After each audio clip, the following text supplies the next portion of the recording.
everyone, and welcome back to another episode of OHKO, a Pokemon VGC podcast. The final event for the championship point circuit has concluded. NAIC is done, and we have the most special of guests on the broadcast for this week to talk all about the victory. Fede, congratulations on the win. Thank you so much for joining us. How are you doing today? I'm doing fine. Thank you for having me here, and just looking forward to have this conversation about the tournament.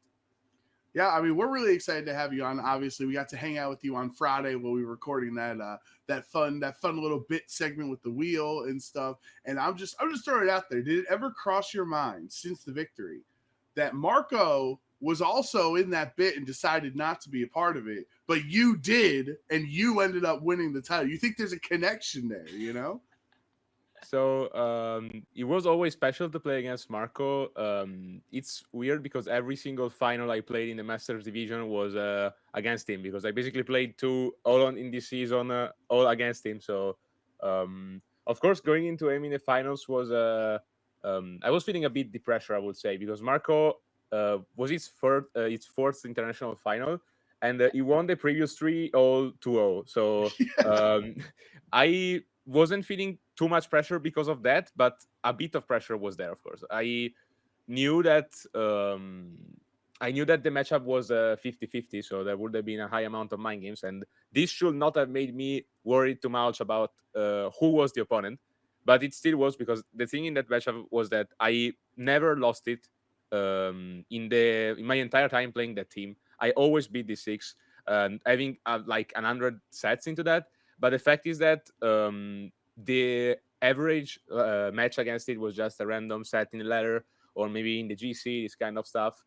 So maybe it was when the team wasn't too popular, and also the opponent didn't know their lines too well. And I feel like this matchup is 50-50s, only if both players know perfectly how the matchup works and how to play it. But if one of the players doesn't play it too good, the other one just wins. So that's still why I was feeling the pressure going into Marco, because I knew that I would have had to guess these mind games against him, because it was definitely a hard opponent. And also, given I had a really strong season, I always played all my matches pretty confident, sitting into every opponent thinking, okay, I'm better than this guy, even if by a very little, but I'm better and I'm gonna win. And going into Marco, I cannot say that. Like, I can convince myself that I am as good as him, but yet like the best regular season ever in the history of VGC. So I cannot sit in front of Marco and say I'm better than him. There are so many good questions that I have to ask you, because this was such a cool event with so many cool stories. I mean, you up against Marco in the finals was amazing. Just the Italy domination at the event was also just crazy. So I think first off, I want to talk about the finals, when you were saying that you had a lot of practice in the team and you hadn't really lost, which sparked some confidence. So for those listening, something in the VGC community is that if Italy is in the finals, there's probably going to be a strong chance that Italy wins, because all of Italy kind of comes together to prep and make sure that, they can win, right? So we got to see in the past with any Italian in finals, in the most recent years, we get to see those wins, right? And now we got to see Italy versus Italy. So I want to know then, going into the event, because if it was just Marco in the final, I'm assuming you would have helped him prep. But now you guys are going up against each other. So what did that night before even look like? Were you running Marco's team with somebody else, and you split help? Did you guys talk to each other? Because you guys slept at the same place. Like, what was that like to even get prepared for the event? So I personally didn't even try to find someone to run games for the finals, because as I said before, I already had a really big experience in a matchup. So I just tried to create how the final match would have looked like in my mind. And some of the plays I made during the finals that I locked in like 3 seconds were because I just already thought about these situations in my mind before the match.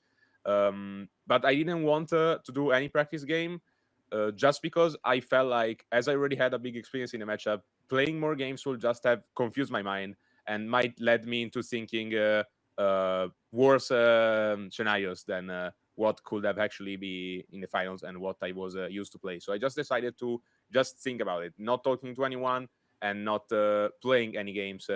And Marco did kind of the same.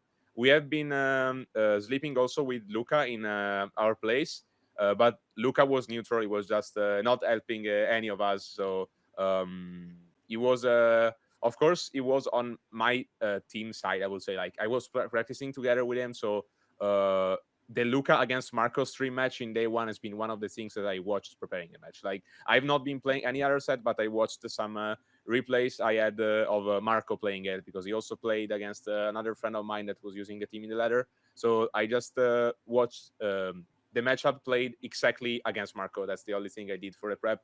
And the evening before the final was feeling pretty fine, I would say. Like, we were still the same friends we have been for the whole time, even with the finals in the middle. So this hasn't influenced at all the way we are friends. And we were in some friends of us swimming pool in the same morning as the final, chilling out together. So I will say it has been a pretty fun experience, and I'm happy about how the human side didn't get any effect from the competitive side. I mean, yeah, that's awesome to hear that you guys were still able to, be friends. Because I would have been nervous if it was me and Sierra in the finals. I would have been trying to take every advantage I could get. You know what I mean? Making loud noise in the hotel so she couldn't fall asleep. You know what I mean? Simple things like that. No, I'm just kidding. But I think about your legacy in this game. Obviously, he's an international champion now, solidified. You're one of the best trainers in the world. Top 4 of the world championships a couple years ago. I think you also had Ursaluna on that team as well. So you're a big Ursaluna fan at this point. And is that one of just your comfort Pokemon? Like, you enjoy that style of play a lot using Ursaluna, or did it just happen to be a coincidence that in these 2 large events that you got top 4 and won this international championship, it was just the right call for the meta? So in the first time I used it, it was a coincidence, because also the prep for Worlds 23 has been different than any other Worlds, because it was the only Worlds with a meta that was never played before. So it took. I feel like the people that performed the best at Worlds 23, almost everyone, just took their team really close to the event. Like, usually you would like to have your Worlds team 1 month before or multiple weeks before to have a really complete prep. For Worlds 23, I decided my team 5 days before leaving. And I felt like this was an advantage, because I had a really good call for the tournament. And it was just something that people were not too much prepared for. And it just ended up fitting completely my playstyle. But after this tournament, I started loving Ursaluna. Going into the tournament, I didn't know what to expect. I was feeling really confident about the team. But I didn't feel like I was not seeing the world top 4 coming. So I never go into a tournament thinking I'm gonna win, like having the mental that I need to win this, because there are multiple things that are not on you that you need to get a win, like facing maybe the right matchups in the top cut, the right top cut bracket, or just reaching the top cut without being too unlucky. But I would say I was seeing the NAIC win coming. Like, I was going into NAIC feeling like I can win this. It's not impossible. I was really confident with the team. Like, the worst top 4 was something I was not seeing coming. And then right now, I just feel like every time I play, I actually haven't played Ursaluna in a too high amount of tournaments, which is something I honestly regret. Because, like, I never used it in Reg H, and I still had good results. But in the first 2 regionals in Reg H, I went 5-3. Maybe if I would have used Ursaluna there, I would also have gone further. Because I played Ursaluna 4 times, and my worst result with it is top 16 in Bologna. And my other 3 results with it are the NAC win, World Top 4, and the Grand Challenge win. So every time I play Ursaluna, it feels really great. That's good for me to know, because I'm a big Ursaluna fan. So it's still a good Pokemon. I mean, I want to go back to you saying like you felt like you could win NAIC, because looking back at your matches throughout the tournament as well, give me half a second to be able to pull this up on the screen for everybody. All there right. we go. I love Pokédata here. Obviously, the final stretch of things, we get to see all these green wins, right? And you went up against some really strong players here. I mean, the Kazuki match, like, that's nuts. Obviously, Marco, Yuma was popping off, and Nox, a Dion Ding, entered Graph. I want to go to day 1, though, because you're saying that this is a tournament that you felt you could win. And we got those 2 losses where you actually had to go and play this win it in. I know going into the tournament you're confident, but when you're looking at that day 1 and taking those 2 losses and knowing that you would have to be getting a bunch of wins after that, was your confidence shaken at any point, or do you just feel as confident as ever? So I always felt the same amount of confidence because a funny thing about my season is that I'm actually really used to play on I will not say bad, but just not high scores. Because a funny thing is that I played 9 major events this season. I've been on the 5-1 score only 4 times, and every time I was not on the 5-1 was because I was on a worse score. I'd never been 6-0, for example. And out of the 4 times I have been 5-1, I won once, and two, like not only in this tournament but also on my regional win, I won after losing on of the 5-1 and then winning every set starting from the 5-2. So I think it's a coincidence. It's not like so it's not only about it's not only a coincidence, but it's a bit of a coincidence that every time I play into tournaments, I used to face my worst luck or worst matchups in the first rounds. Like in the day 1 early rounds, I always lose so much.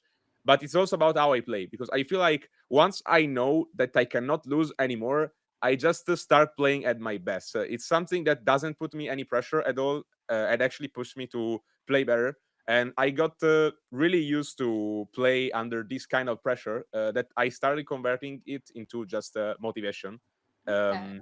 And in this season, I went 15-1 in day 2 Swiss rounds because I only went 7-1 in day 1 once, and all my other day 2s were made at 6-2. So I always needed to make a perfect day 2 Swiss to top cut. And I top cut every single event where I made day 2 this season. So the pressure just feels good to me. That I feel like that's also because before the final I was feeling a bit of pressure, a bit of anxiety, but I just enjoy that. I feel like that's the best feeling of competing is knowing you can't lose anymore, feeling the pressure and the anxiety that if you lose, the tournament is going to end, and you have to work hard so that this is not going to happen.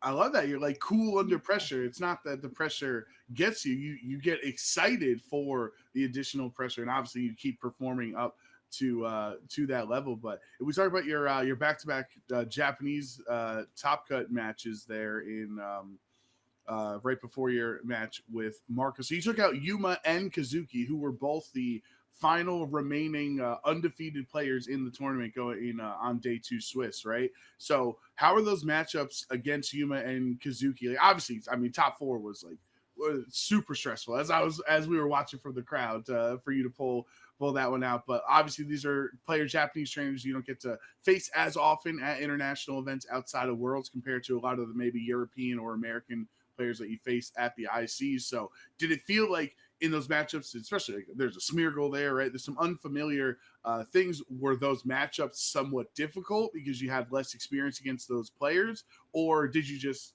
see it as just another type of matchup that you can handle?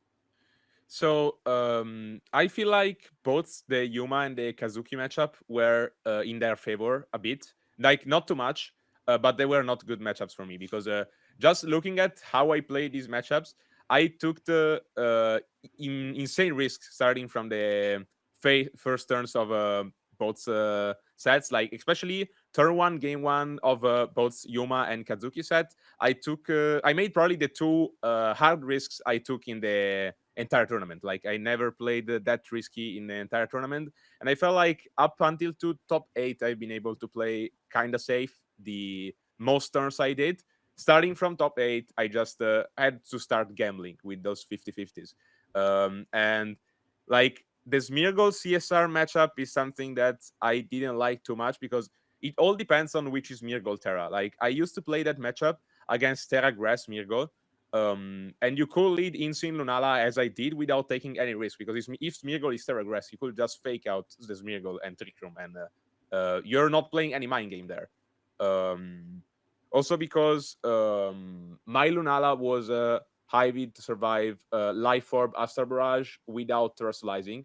So I could not Terra to remove the eventual Smeargle faking out my Lunala mind game, and just accept to get the Astral Barrage. So Going into Terragrass Miracle, I was always feeling pretty confident. But Yuma's one was Terra Ghost. So this would have forced immediate 50-50s in the early game.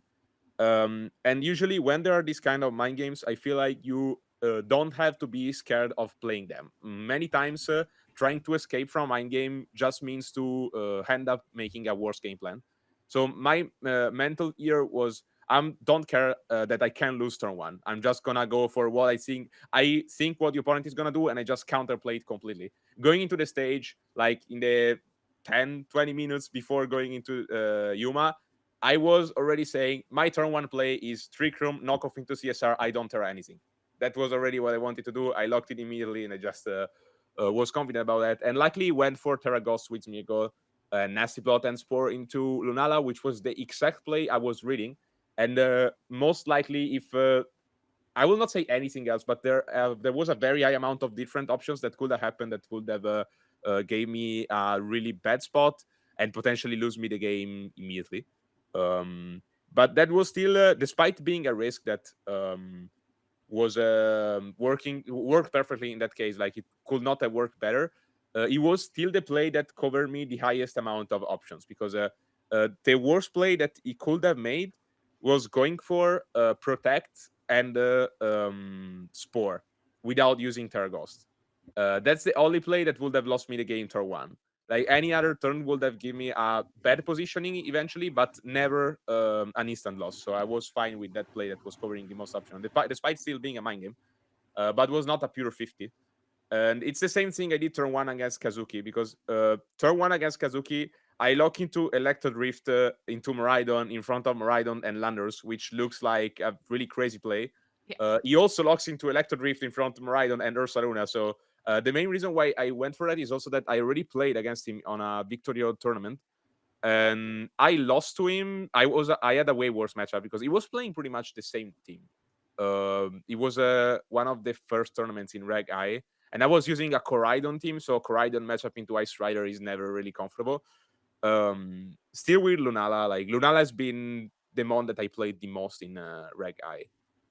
Even more than Maridon, because even if Maridon is my favorite restricted, I even tried Koraidon Lunala before. And I started understanding how this player usually plays, especially in tricky matchups with multiple 50-50s. So I knew that it had to take some risk. And the main reason why I mentioned before that I think this matchup was in his favor is that his Maridon was faster. So I was always the one that needed to take the highest amount of risk in the first turn to get the advantage. And that was the first and only Maridon that I faced in the entire tournament that was faster than mine, excluding the Choice Scarf ones. Like, of course, the Choice Scarf ones were faster, but talking about the AV and Specs ones, everyone else was lower. This one was faster, so it was annoying. The play I went in that scenario in turn one, game one, covered every option that consider Landros protecting. Like going Drift, you turn into Maridon. I always cover every move that Maridon could do, because I always have a move that gives me an advantage in turn two.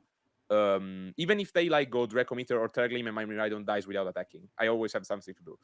The only thing was, if Landorus attacks, I lose turn one. I was just assuming Landorus protects. So I got that right, likely. That's crazy to put so much on just that. Like, if the Lando doesn't protect, like, it is done. But I love hearing about the risk management, everything else, even when you're talking about the previous game with the knockoff that turn one, because I was watching that in the crowd and we're all like, this is crazy. But to hear that there's only one play that loses, you really good spot if you do that. And there's everything else.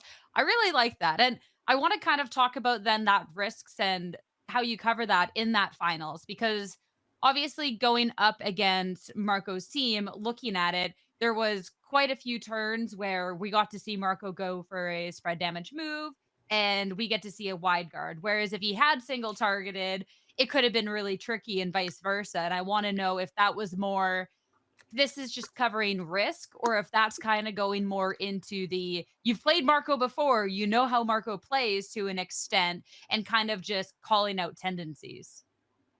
Okay, so the Marco matchup didn't really have too much ways to manage the risk. Like in the White Girl Mind games, they were just 50-50s, pure 50-50s. Like as I mentioned, against the Kazuki and Yuma matchups, I had the plays that, despite taking risk and still having options that could lose immediately. They were not pure 50-50s because my play were covering. It was not like there are two options. My play cover once and lose to another. They were always plays that like you cover 3 or 4 options, you lose to one. So that's something that was impossible to do for how the matchup worked against Marco. So I think I played perfect every situation that didn't require a 50-50 or a risk and just required to create good positioning for the later turns. Like, for example, in turn 2, game 3, I Draco Meteor the Rillaboom instead of using Rift into Zamazenta. Just because I knew that he was going U-turn this turn, and I wanted the Rillaboom to have that low damage so that he could never have switch it safe on a Moongaze Beam later, and I got the turn after this spot where Moongaze Beam always KOs the harder slot. Also thanks to a crit. I think it was fair because I lost game 2 because of a crit, but anyway, I was planning to create that exact spot where Marco just had the Ograpon in the field, and the other slot was Zamazenta with low HPs, Rillaboom with low HPs, and CSR. So I just pressed Moongaze Beam into that and I kill. But outside of this kind of positioning, every time where I pressed White Guard and he went for Barrage, or I didn't press White Guard and he went for Psychic, was just pure 50-50s. And there was not like it was just based on what I felt Marco would have played based on his previous matches. But it's not a kind of thing that you can make really complete decision making about it. Like, everyone could always shift into that.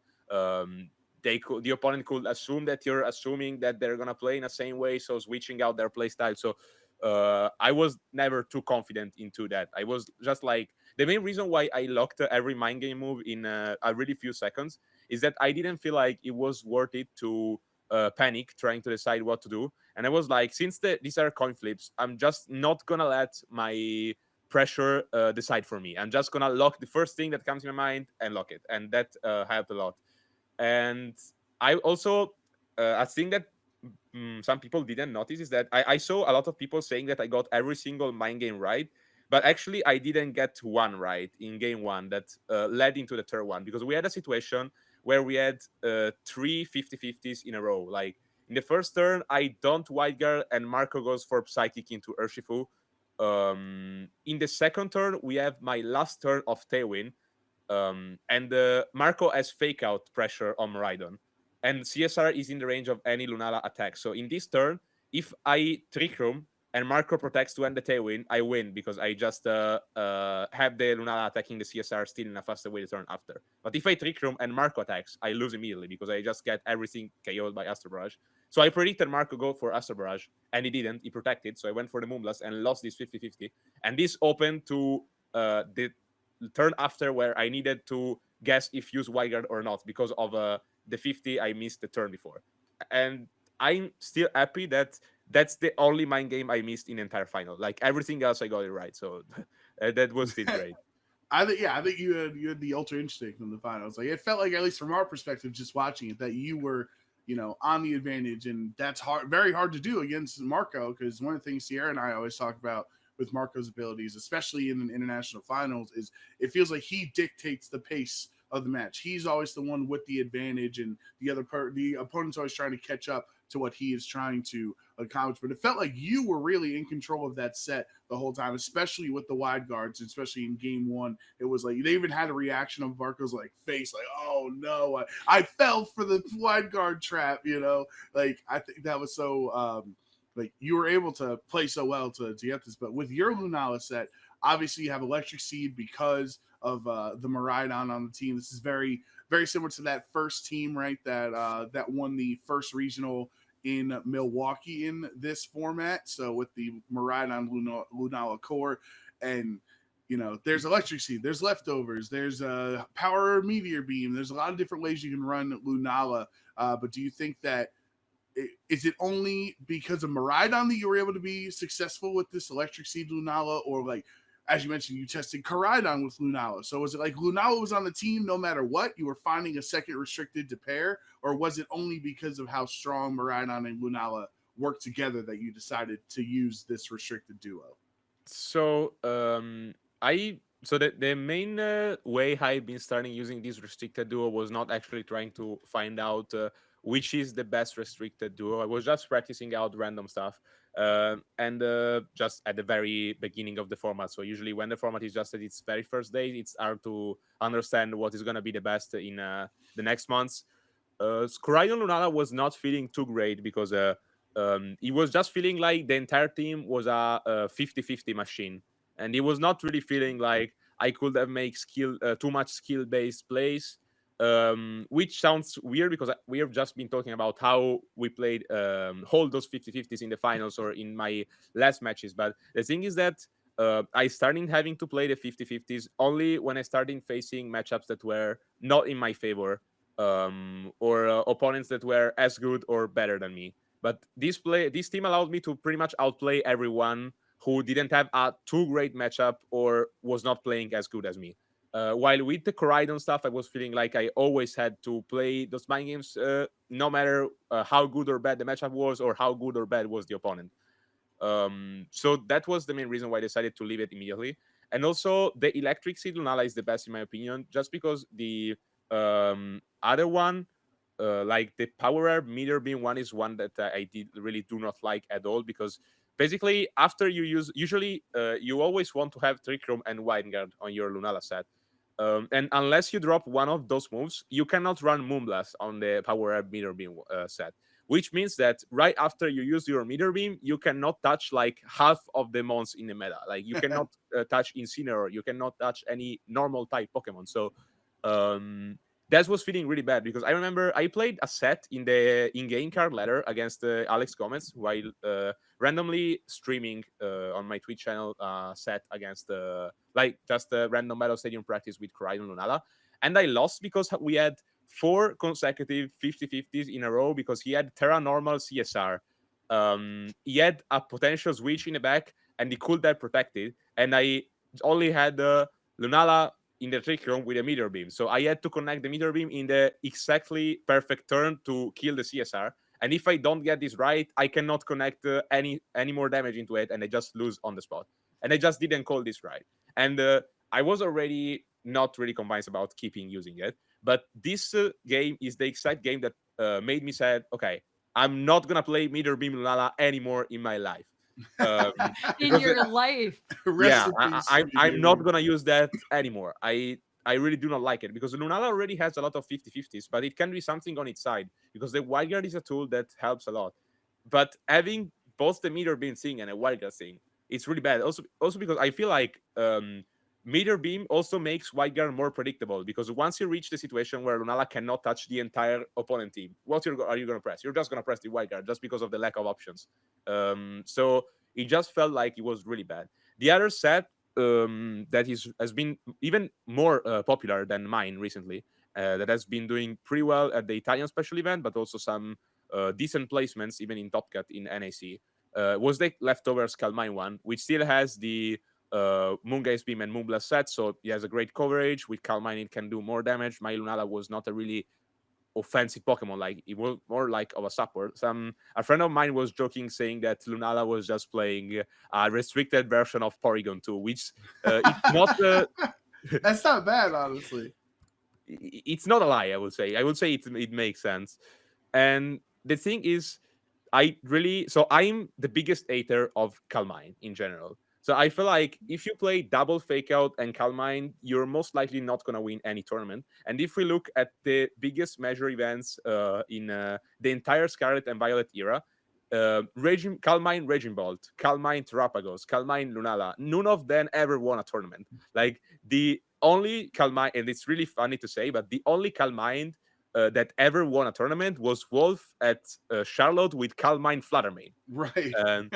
That the main reason why I think it's bad is that it just makes your gameplay really forced. Like there are some matchups where you just have to do some kind of things, and you cannot really go outside of how your team base works. And this just gives you some lack of options and just makes you easy to predict. And if you have to play outside of that, you just have to struggle. And it looks like you just make a whole of your like you just have to make the entire team work around a single Pokemon. And in this team, it was not like I was accepting that my Lunala didn't have so much firepower compared to the Calmine one, just having more supporting moves like White Guard and Trick Room. And I was like, this team doesn't need all the restricted to do damage. We got Miraidon, the mon with the highest immediate firepower ever created. Like, if this thing touches something that is not resisted, it dies. So we have Miraidon, we have Choice Band, Urshifu, we have Ursa Luna. I can 1-hit KO everything with 3 Mons, so I do not need the Lunala to be as offensive as the rest. And some friends of mine were trying to convince me that Kalma and Lunala was better than my team going into NAC, because also the Italian community in general loves the fake out setup strategy. It's something that is people often talk about how the NA, but even just outside of Italy or Europe metagame, just loves balanced teams and setup teams way less than Europe and Italians. And in general, every year, like both 2024 and 2025, we saw CSR Nasty Plot balanced winning the Italian special event. And it barely won any other event. So I feel like the Italians are more biased on saying that setup strategies are better than how good they actually are. But it's like I think setup is bad, or just not actually bad, but just made not the best while playing Calmine. Like CSR with Nasty Plot, it's really oppressive. And the main thing that I think that sets the difference between a good setup and a mid setup is if the mons that setups has the option to do really strong immediate damage. Like CSR can go for Life Orb, Astral Barrage, and just take down more than half of the HPs of 2 of your mons. But you also, and the good thing is, when you lead fake out CSR, you have to, like on the opponent side, you have to respect fake out Nasty Plot. Like if you double protect to cover fake out Barrage and the opponent sets a Nasty Plot, you're dead. So that's why CSR is really good. But I think CSR, it's way better than any other setups. Like Terrapagos and Kalma Lunala are not even close to CSR. Yeah, it kind of forces okay, well, if they get the Nasty Plot up and I don't do anything about it, they win. Or if you get it wrong and you over-respect it and they just damage, they win. Like, I went up against Oliver Escalin, and he got to click Nasty Plot on me twice, and it's just like, all right, cool. Like, there is literally nothing I can do in this game. Whereas any single person I played up against Calm Mine, it was just like, all right, like I know that you're still not really doing the damage that you need next turn, which was really, really nice. So I love to hear that from you as well. And I want to be aware of time. So we're going to move on to next topic, because I really, really want to talk about the season that you've had, because winning the international at the end of the season, you were already having a really impressive season, right? And winning this event is just crazy. So pulling up the Victory Road page, let's just see the amount of times that we see your name. All right. We go back to Grand Challenge 3. Oh, there's Fede. Grand Challenge 4. There's Fede. Let's go up here a little bit. Let's look over at the regionals. Oh, there's Gdansk. We placed Marco in the finals and then win there. And to be ending off the season with that NAIC win. Like, talk to me about that, because that is a crazy season for a player to have. So I was not expecting to perform that well at the beginning of the season, because I feel like I don't want to be wrong, but I think the upgrade I had from this season compared to the last one is the biggest upgrade ever in this game. Because like last season, I was doing shit. I was sucking at every tournament. Last season, I missed day 2 at 6 tournaments in a row. Oh. I do not consider one because I dropped on the 2-1 score because I was not feeling great. I just had a really bad toothache, didn't sleep at the night. But anyway, it's still 5 tournaments in a row without making day 2. In the previous season, I made 6 day 2 out of 7 tournaments and made World's Top 4. So my 2023 season was okay. Not as good as this one, because even if World's Top 4 is a really good result, everything else was mid. Like I was always going into, I mentioned that I went 15-1 in day 2 this season. Yeah. And despite that, my overall day 2 season in day 2 win rate in Scarlet and Violet is like 60%.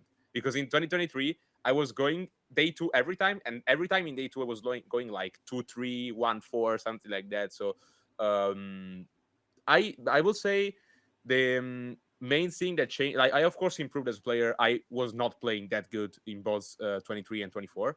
But the main thing that changed this season was my mental, because even this season didn't start really good. I went 5-3 at the first 2 regionals. But after that, I got 6 top cuts and 2 wins out of 7 tournaments. So my mental completely changed after going with some friends on vacation in Gdansk some day before the event. Because right after getting World Top 4, I was feeling a bit the pressure of needing to repeat myself. And I was always feeling like every time that I was not doing great in a tournament, I was feeling the pressure of needing to come back at the top immediately right after. Didn't accept the failure too much, and even starting playing some kind of teams that were not really fitting my play style. I felt like the period where I just did bad was just because of I pretty much was lacking everything. Like I was picking the teams in a bad way. Many times it was just even picking teams that were just not good for this tournament. But many times it was also just because even picking teams that could have been good if played by someone else, but just didn't fit at all my playstyle. I was escaping from my best playstyle for some reason. So I felt like this season, outside of the mental, I also starting optimizing my team picks so much. Like I one thing that a lot of players always have, and me too, many times, are just being desperate for which team you have to run in the tournament. It's like, oh my god, 1 week before the event, I don't have a team, I don't know what to do, I'm desperate, I don't understand anything, this kind of stuff.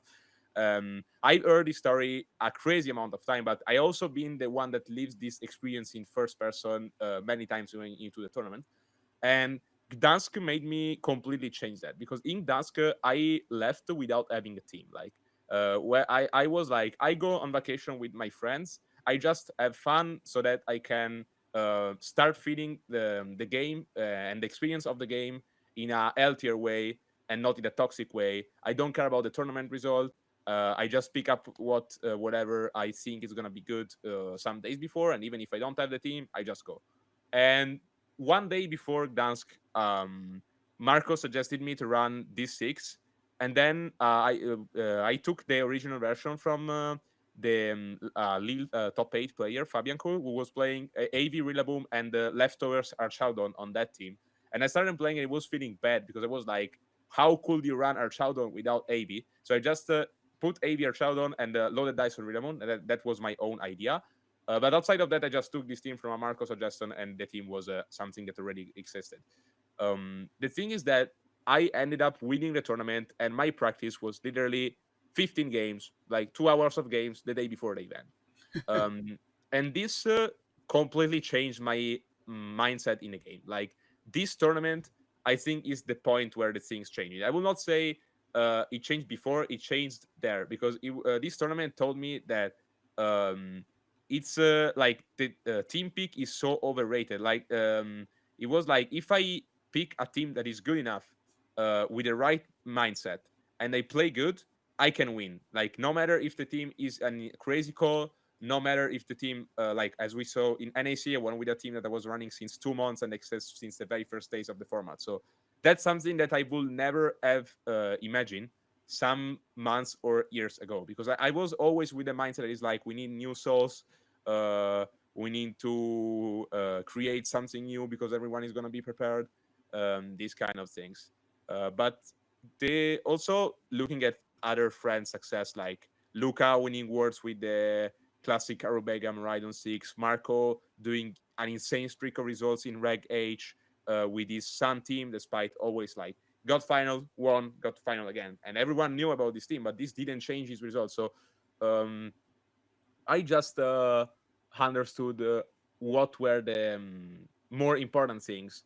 And I've almost never gone into a tournament anymore thinking stuff like, oh my god, I have no team, I'm desperate, I don't know what to do, these kind of things. I was actually convinced that I needed a new team to have a chance to win NAC. Like I was feeling like, I feel really confident with this team, I am the best at playing this team, but I'm not sure if this team has it to win NAC. But despite having some doubts, I don't think the problem is in having the doubts, but it's in not having doubts that are that strong to make you change what you will actually want to do. Like I had some doubts, but this didn't shift me into dropping the team. I was just like, okay, this is what I'm the best at. I do not care. I'm just gonna lock in with that. And the mental change absolutely changed my way to play and my season. And also another thing was never feeling the pressure of needing to do good again. Like I won Gdansk. I went into LAC with the same team as Gdansk, also same decision making as bringing the same team as Bologna in this tournament. And I was not like, okay, I won. Now I have to keep this level for the entire season. I was playing. I feel like the other thing that changed the most is that I stopped thinking about the future and about the past. I started thinking about only the present, but not only in terms of the tournament, but the game, the set. Like, okay, I have to win this game. Okay, I have to win game two, and just this is also where the mental helped in managing the stress when I am on bad scores and I just need to win every set. Because it was just like I played that set and I do not get influenced by how bad or good my score is. Like I never played a set feeling like I didn't drop a set yet, so I can risk more or play worse. And I never played a set thinking like I lose and I go out of the tournament, so I just risk less. I just played regardless of the score where I am, which is something that requires a better mental to be done. I feel like with the mental and like that growth, that there is a lot of really good stuff that you said that people can learn from. Because hearing just like the switch around, this is a really positive mindset to have. yeah, I love it. like hearing like the difference between this and like some people you see after a tournament and it's like my life is over, etc. Like I love the mentality that you have for the game and like that growth you've been able to have since. And I know you mentioned you don't necessarily think of the future and oh, I've done good, so I have to continue to like do good. But I do want to pose the question about worlds, because obviously that is what's next up on the journey, right? It's all about the roads at the worlds at the end of the road. And I want to know now, going after such an insane season for you, if this is just more reaffirming for worlds, if it's still just okay, the mental, like how does that mental change with worlds coming up? So another thing that I always did, even in the previous year, while going into wars, is that I always played wars, both in 23 and 24, like it was a regional or a local. Like I just play wars, not trying to convince myself that I am playing something that is not more important than the rest. Because I feel like if you start thinking stuff like I only have this chance one time each year, the people are better at this tournament, there is more on the line, it's just stressful. It's just something that could lead you into playing worse, because just being scared of how much more you could lose by doing bad and worse instead of doing bad at another tournament. It's like regionals, there is always another try. Internationals, you have 3 in a season. Worlds, you have 1. And even if I will say that the best players can start a season saying I'm gonna play Worlds. Like you don't have to have any doubt about qualifying or not. But I could also add the fact that you are not 100% playing Worlds every year. Outside of it's not you don't choose to play. You have to deserve it. So this puts a lot of more pressure. But I never let this bring me down. So it's gonna be the same for this year. I'm more hyped than ever, because even if I say that I don't want to only think about the future too much, if I'm gonna win Worlds, I'm gonna be the first player ever to win every possible title in a season, because I won Global Challenge, I won Regional, I won International. So Worlds is the only one missing, and the only one other player that can do the same thing in this season is Wolfe. So it's either me or the GOAT of the game that could achieve that. So this feels amazing, but I do not want this to put any pressure on me. And I know that winning Worlds, it's really hard. I feel like the only thing that changes in my mind this year compared to last year Worlds is that last year Worlds, I was going into Worlds after a decent NAC finish, because I got top 32 at NAC last year. But as I mentioned, I missed 6 day 2s in a row, and NAC was the first tournament where I got day 2 in the 24 season. First and only, before also getting day 2 at Worlds. But going into Worlds, I was not really confident last year. Like I was doubting that I had any chance to win. I was like, maybe I can win, but most likely I'm not winning. And I was not feeling like I was in a good shape, or I had really good chances to win, despite also winning a Victorio tournament before Worlds. But this Victorio tournament and NAC finish increased my confidence a bit. but I was not feeling as confident as I feel this year. This year, I know I have the potential to win Worlds. So that's just my mindset right now. Like, I know there is a lot on the line. I know that I'm gonna make the history if I win, and I know that I can win. And many people might say that I am one of the favorites to win, but I'm not gonna say that, because I feel like you, as always, it's just about how you prepare, how calm you stay, and how well you play on this exact day. Because also the bad day can come for everyone. And for example, between these 6 top cuts I made this season, there has been EOIC where I went 5-3, and it was just not my day. I was more unlucky than other tournaments, but also played way worse than any other tournament. So everyone can have a day where they play bad. So I, despite having one of the best seasons of this year in general, but probably even ever, I will never say that I am one of the favorites for Worlds, because it just depends on many other things. And I just hope to perform well during the tournament. And another important thing is that I do not feel the pressure of preparing really fast or showing people anything, because I do not feel like I won international or I had a really good season, so I have to have a world run that defines who I am. So I absolutely need to do a really high result, or I'll just be worse. That's not what I think. I'll just chill out a bit and maybe start my words prep in some weeks or maybe even 1 month. I feel like that's another important thing of the words prep, is just to not rush the prep, because I feel like in this game it's more important about how well you prepare than how much you prepare. A single week or 2 weeks of well done preparation are better than a month of not proper preparation. Yeah, I also think, I think 100% we see that from like Wolfe's videos. Like it's about the quality, not the quantity, the amount of time you spend. I think for me, my last question for you, Fede, because I think we'd be crazy not to bring up the Italian dominance and obviously the narrative of America not performing as well at the North America International Championships, right? But I believe you're the 5th Italian player to win an international championship. I could have that number wrong. It's either 4 or 5. We obviously have 2 world champions in Luca and Arash, matching America's 2 world champions in Ray and Wolfe. I guess Ray won 3, but I'm talking about the individual amount of people. So at this point, with all these ICs, with all these, top 4 of the top 8 of it, is it even a conversation? Is it even a question if Italy is the best country in the world in VGC right now? Like, how do you feel? How do your countrymen feel? Your fellow teammates that are all top level Italian VGC players? Is there a close second? Or is Italy just clear cut the best country in the world at Pokemon? I will say Italy is the best. I think the only country that might be in a debate with Italy is Japan.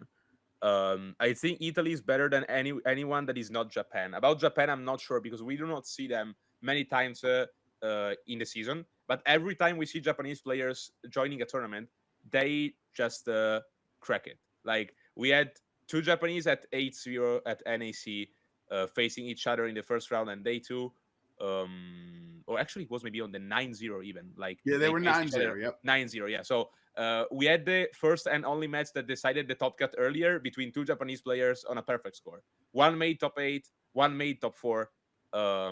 So I feel like Japan is crazy good, and also many times we just took the teams from Japan. I feel like without Japanese players team building, the game will be completely different. So Japan, I will never say Japan is better than Italy, but not even worse. I think we are on the same level as them.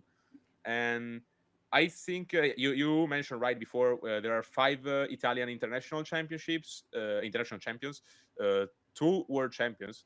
And I think anyone doing that good always push the others doing great. Like me, Marco, and Luca are really good friends since a lot of years.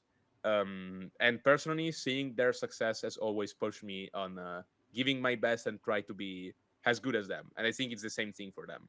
And I feel like being competitive with your friends, but also being able to have friends that are that good to practice together just makes you always better. Like I want to be better than Marco, for example, but it's not in a negative way. Like I want to be just at the same level or better than my friends, so that maybe they can also aim to be better than me again and beat me. And I like a lot the positive competition between friends.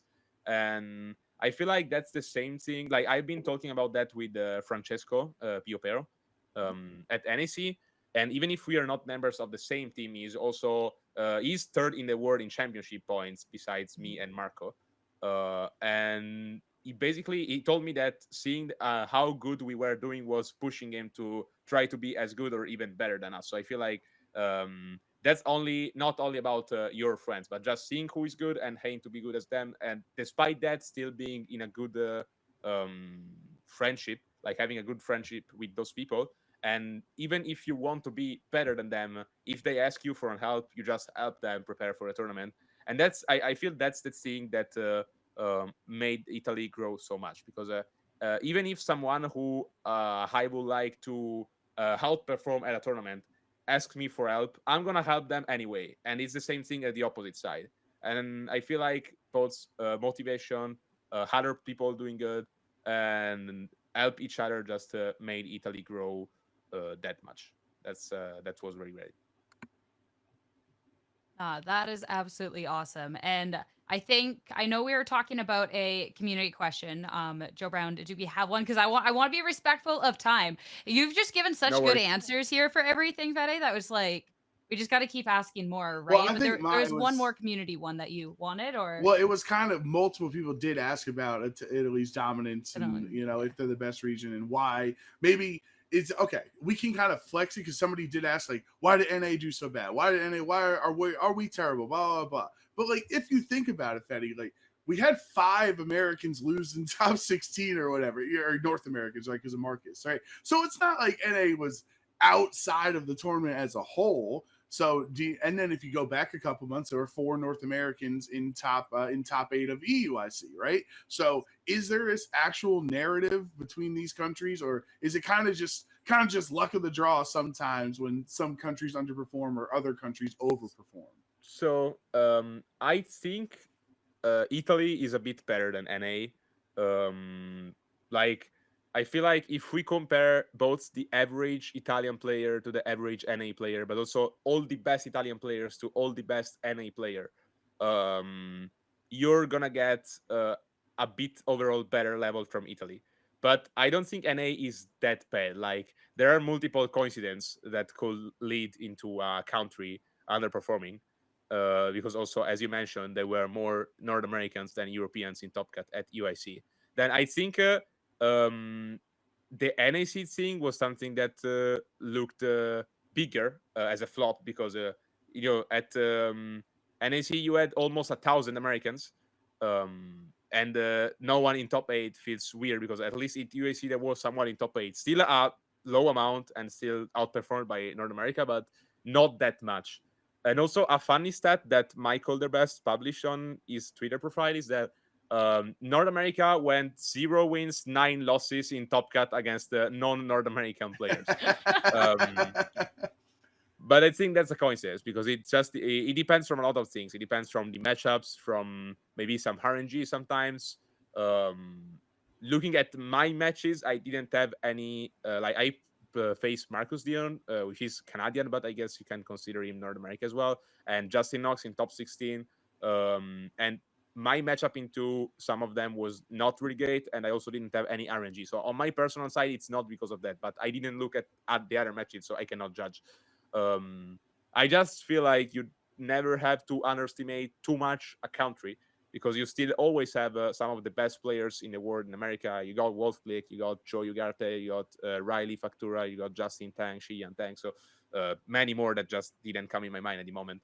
But you got a lot of great players. So you should never underrate a country just based on a single tournament.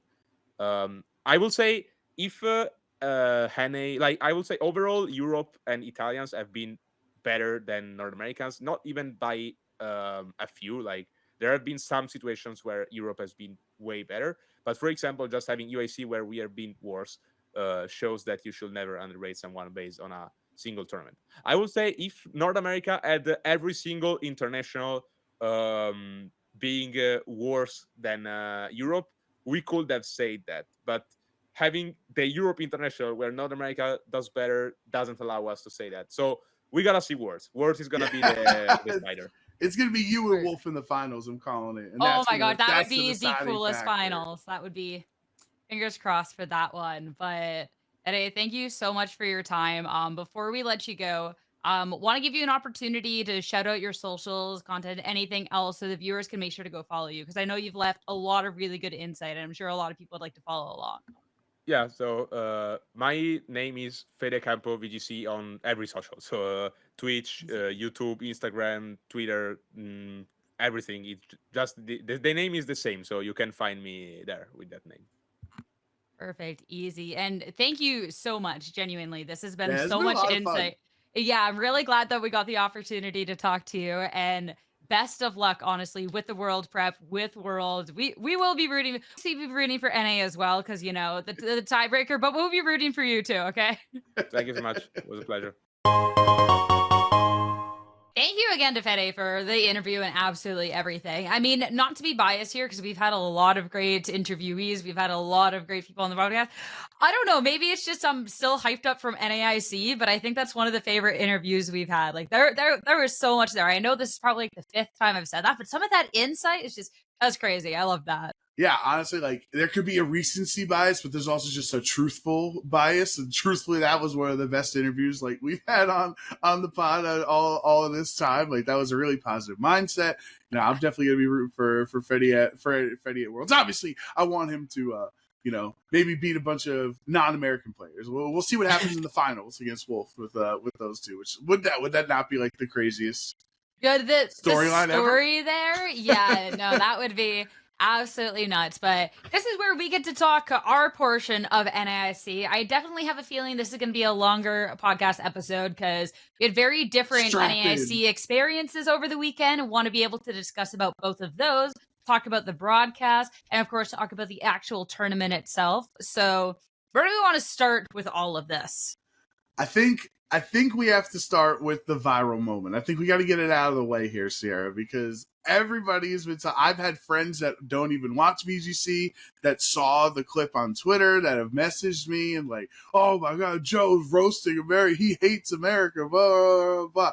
No, I think we gotta start there. Okay. And that works. So basically what had happened, for anyone who wasn't watching, was I was the floor host for NAIC this year, which is kind of like a different role than the analyst or the host. It's kind of a bit of a hybrid. It's a little confusing. Don't worry about the actual technical name. Basically, I was doing the interviews in between rounds and on the floor and like keeping the insight, my ear to the ground to know what's going on in the actual tournament halls and stuff. And this is the first time I've ever done it. I think it's the first time we've technically had floor hosts instead of just analysts or hosts, right? At the international. So it's kind of an unfamiliar role for production, for myself, for everybody. We're trying to figure it out. And once we got into Top Cut, it had felt a little monotonous to just go find someone in the crowd to interview for 10 minutes when now the focus should be on Top Cut, right? So I was like, what could be just a quick hit to get us from match to match as we're getting, the next Top Cut match set up? I was like, oh, what if we do some crowd work here, which we really have never done on the broadcast. We really don't. Like it's something that we don't have the opportunity, especially at regionals when there's 3 games all trying to use the one roaming camera and most stuff is pre-recorded content. Thankfully, at the ICs, we have multiple camera crews. So shout outs to Judd and the production crew and Zach backstage who had multiple cameras on the ready to cut to. And so I go to Katie. I was like, I got this idea. I think it'll work. It sounded meaner in my head when I suggested it to Katie. So it sounded meaner too when you said it out loud. Don't worry.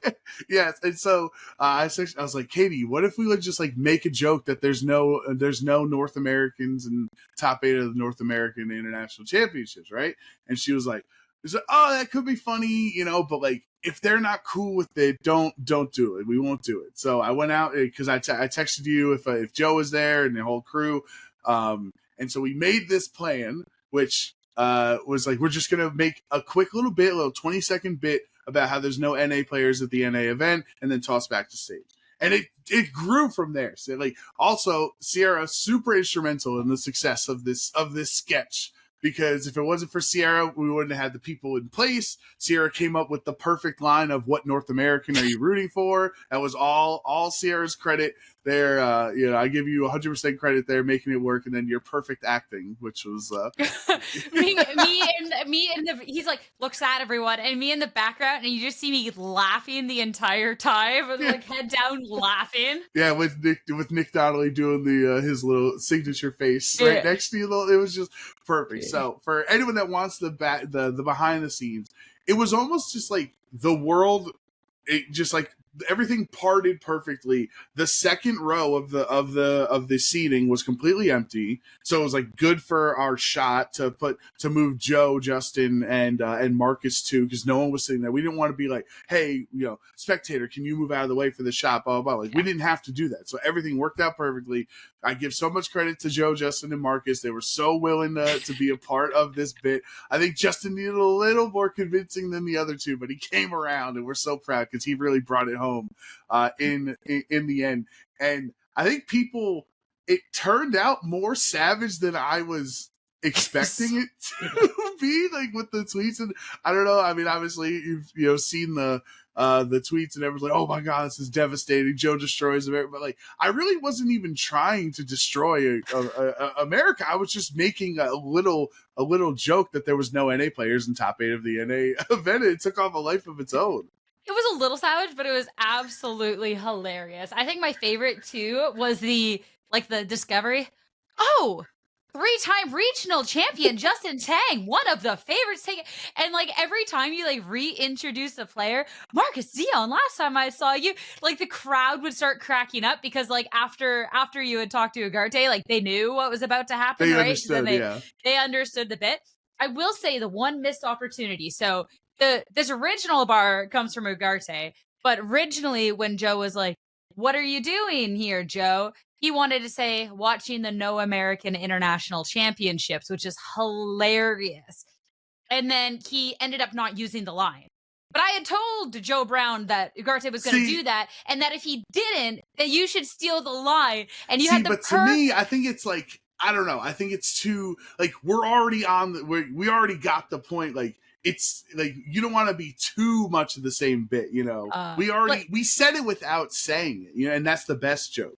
I think it all like I don't disagree with that. It's just like that you can go two directions with it, right? Because I also think it would have been hilarious, like you like you talk to Joe, you talk to Marcus, you talk to Tang, and then my favorite type of humor is when you throw the joke in and you just don't even react to it, right? It's just like that little kind of drive by. So like you talk to each of them, and I was like, all right, guys, like now let's head back to the casters for the No American International Championships, to where like people will probably think that you said North American, but the people who hear it will be like, oh my god, that's genius. I think that just could have been so funny. But like, I understand your point too. That's just a difference in stylistic. But I was like, oh man, I think that would have just been so good.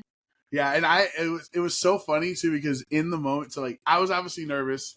We're recording it live. You only get one take out of it, right? So I was all of top 4 for all that match. I was pretty much like, I was trying to pay attention to what was going on, but we were trying to get the camera shot set up. We had Zach. We're going, okay, we're going to start an ISO on me and slowly build out to see all the American players that are sad. And like literally as Evan is doing the interview on stage with Fede, we got about like 15 seconds where he's going to toss those. I stand up in the crowd, look at all this, the whole audience, like, everybody be sad. Like I just scream it at the top of my lungs to make the whole crowd in on the bit that we all tried to be sad. Everyone was giggling or whatever. But like, shout out to Justin Tang, who was so good that like I actually felt bad when I tossed it. I was like, oh, the favorite to win it. Like I was just saying my favorite to win, blah, blah, blah. And he was like, oh, like he seemed so sad in the moment that like I actually texted him afterwards because I thought he was actually upset with me for bringing up that he didn't win. And so we saw him out later that night out on Bourbon Street, and I was like, Justin, I'm so sorry. It was just a bit. He was like, you told me to be sad. I was just playing into it. And I was like, we got you got me.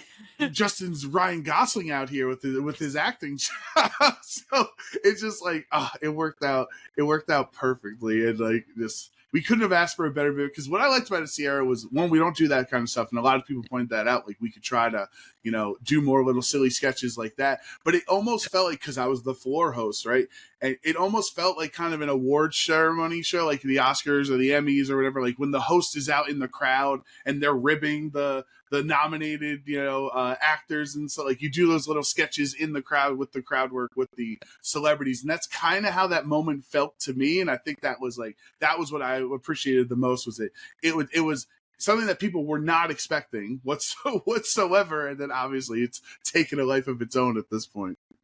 Yeah, and it even just like what you said, like we don't really do stuff like that, right? Because it definitely, like you said, when you pitched it to Katie and when you told me about it, it seemed a little mean at first. Obviously, it's like how the segment goes, which I also don't think anyone could do that segment like you did, because I feel like if I said those same words, they'd be like, "Oh my gosh, because like it's about the tone and delivery, right?" Which I think that you absolutely crush. But I would love to see just like more stuff like that. Like it doesn't have to be the same thing, but like those little skits, right? And I think too, it was really fun because it's like player personality thing.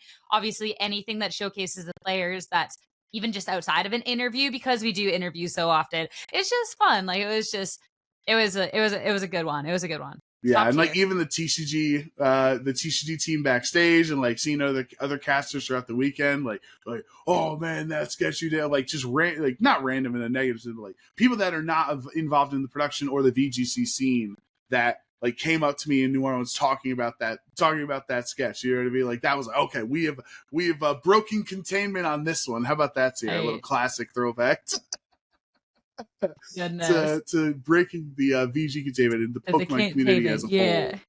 Enjoy How'd the rest of the weekend go? Like anyone who's like, oh my gosh, talk about tournament results. We will later. We got you, yeah. We got you. We'll talk about Joe Brown's experience over the weekend, my experience over the weekend, and then we'll talk about the meta, everything else about NAIC. So yeah, how was the rest of the weekend, especially too, since it was a role that we haven't necessarily had at events? Yeah, I think, for anyone that's, sitting here waiting, we just had an incredible interview with Fede of all things analytics and all things, about the game. So we could take the time for us to have fun because, as I've said a gajillion times on this channel and anytime someone was asked, New Orleans has always been the destination city I have always wanted to visit. I've never been. I've mentioned my parents honeymooned in New Orleans, so pretty much my entire life I've heard about how amazing the city is, and I've always wanted to go there. And I didn't go last year. You weren't there last year either, right? I forget, right? So yeah, we were both experiencing it for the first time, and it lived up to all the expectations as a city that I've always wanted to visit. I knew it was great for Pokemon. It's great for how great our size is, the game that we've grown. There were, I think Chris Brown's video was over 6,200 players competing at the same time. Largest across event. The 4 games was just incredible. To be perfectly candid, for those interested in the back end of how fresh, I was nervous coming into this weekend because we're kind of in a role that hasn't existed. It's a bit of a hybrid thing, and there's 6 casters instead of 4, and I'm out in the crowd every round trying to find an interview, and I'm going to interview this player if they win, and then they end up losing the match. So then now I have 2 minutes to find another person to interview to fill 15 minutes on. There was a lot of stress, especially on day 1, just trying to figure out the role. But as the day went on, it became easier to develop storylines with the players that needed winning-ins or a certain amount of placement to qualify for World. So it became easier over time, but 100% it was a little confusing when we showed up to rehearsal on Thursday, still trying to figure out how we were going to cover this role. But the Pokemon stuff was awesome. Had a lot of fun. Obviously the fun, silly sketch that's kind of taken a life of its own, but just the New Orleans aspect of it too was amazing. This is easily one of my favorite events that I've been able to attend in my decade plus of VGC. I'm glad because I know that you were bummed last year because New Orleans, because I know that it was something you wanted to do. So I'm glad that you got picked up for it this year. And it seemed too that from outsider perspective that the broadcast went over decently well. Obviously for NAIC, I think one of the biggest questions beside who's going to win in meta, the other question concerning the broadcast was whether they were going to use the Switch 2. Obviously, right. We had a really long-winded discussion on the podcast before that Switch 2s were not allowed for play. Whether the reason is lag, which is my suspected reason, considering how fast the Switch 2 runs, which is we'll talk about more in a second, whether it's equipment, etc. Not enough testing time. It wasn't allowed for competitors. I think that 100% makes sense. This isn't 100%. like, oh my god, Nintendo, I love you no Regardless of matter what, what you do. I think just logically makes sense, Yeah, right? regardless of what some people lie about on Twitter, Sierra, of their statements of why we couldn't use Switch 2s. Yes, I am with you that is the logistical reason.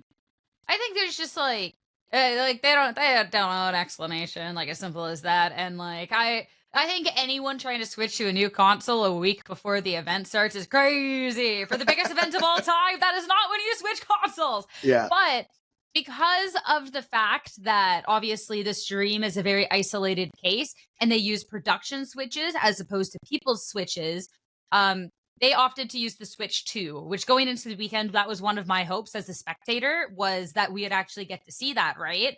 And they did, in fact, use the Switch 2, which that was really interesting because obviously it's for the viewing experience, it's awesome.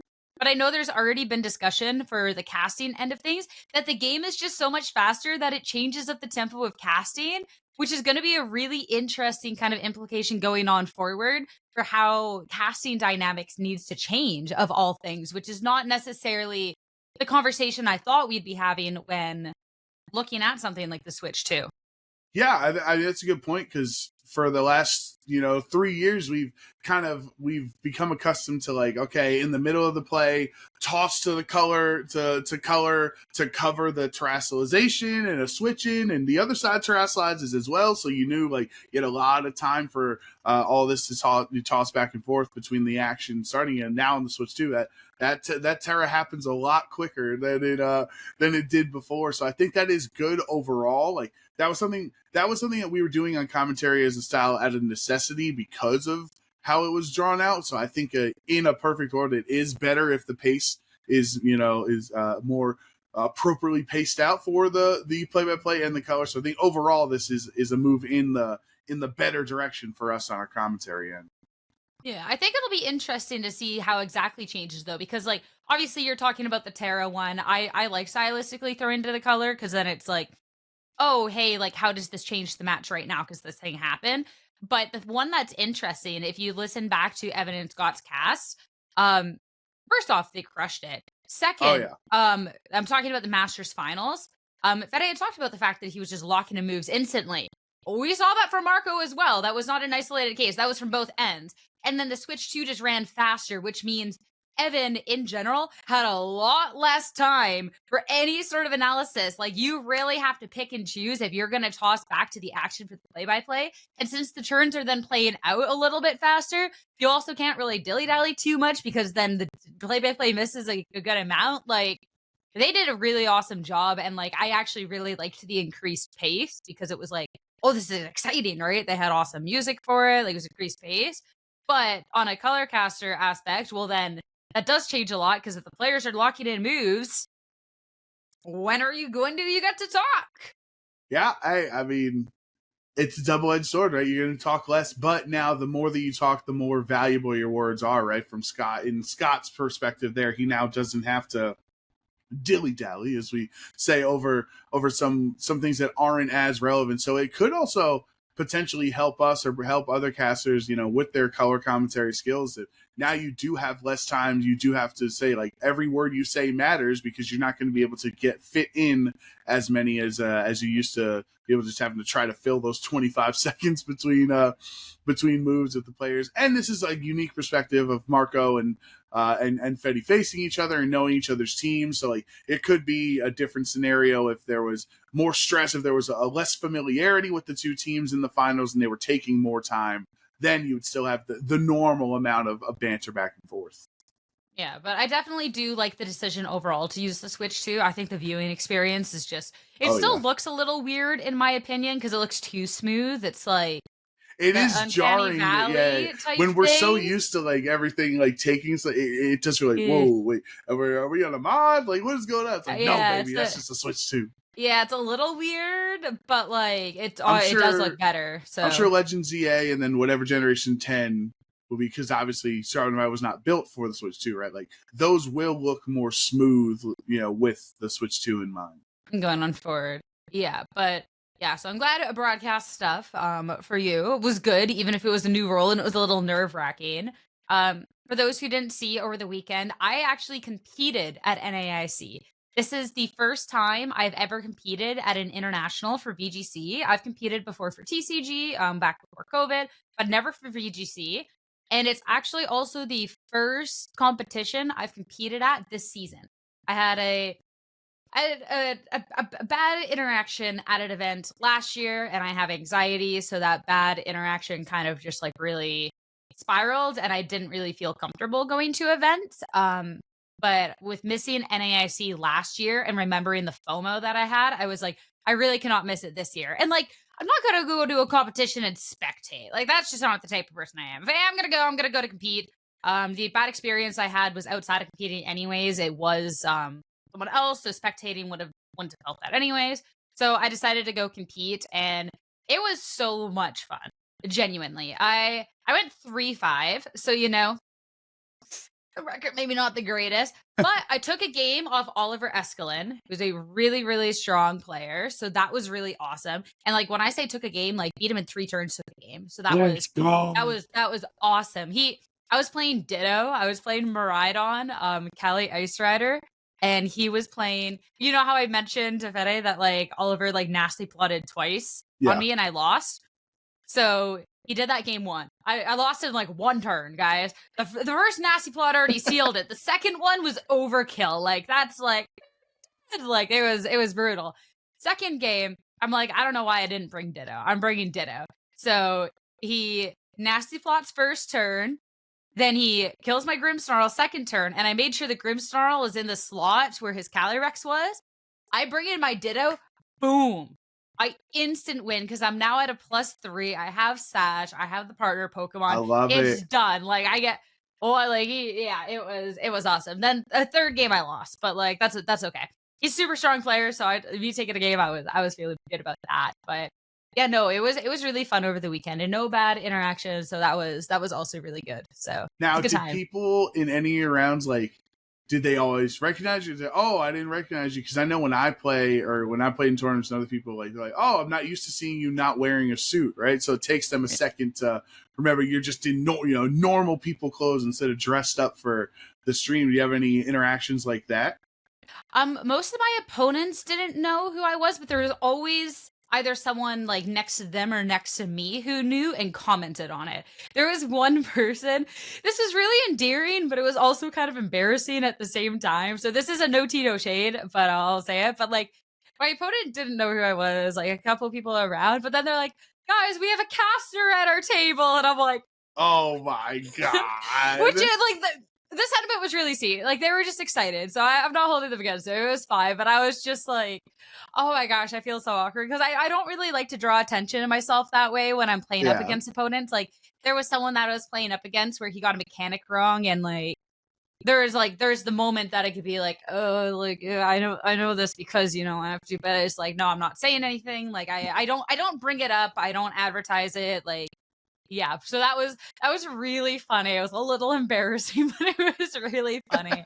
But besides that, I think I only had maybe 2 people recognize me. Like one, I'm playing against Oliver, so we know each other, and then I think another opponent, they like kind of like recognized me. Because what I liked was, which I actually don't know from your perspective, but like the whole OHKO community, everybody, they were refreshing the pairings every round, seeing how you were doing, which is like super, that's so a super cute. Cool feel that like they're treating you like, oh, how's Wolfe doing? How's Aaron doing? Like they're like, how's Sierra doing? I gotta see. Yeah, that was, I didn't check the Discord too much during the day because obviously I was busy competing. I was also vlogging. That's going to be a video out hopefully by the end of the month, which will be exciting. But so I was busy, so I didn't get to see much. So it was really cool, like looking like later in the day, and it'd be like, Sierra won a game, and I'm like, like I really did appreciate that. Also, just the love for OHKO over the weekend itself was really, really sweet. I gave out a lot of stickers. Yeah, I had a lot of people come up to me, giving out stickers. I also thought it was really funny. Not just people that know me from OHKO, but like watch the cast, or even top players that have seen this. The amount of people that asked me if I was running Slitherwing. was crazy. It was actually really, really funny. Like, even some like top players are like, "You're competing?" I'm like, "Yeah," and they're like, "Are you running Slitherwing?" It's like, no. No, And no, it was funny that they like knew that. So I appreciated that. It was cool. I mean, do you think it would have changed a lot? Like, was there any Slitherwing practice? Because I know you just streamed with your team. You finally got a Slitherwing team in game, but do you think anything would have changed? Like, would you have secretly, been one of the only NA player in top 8 if we actually committed to Slitherwing, or was it the right call to switch away? No, I never really tried a Slitherwing team. So I actually didn't, even though I registered, you have to register with these types of things early, or else if you decide last minute you're going, you don't get a chance.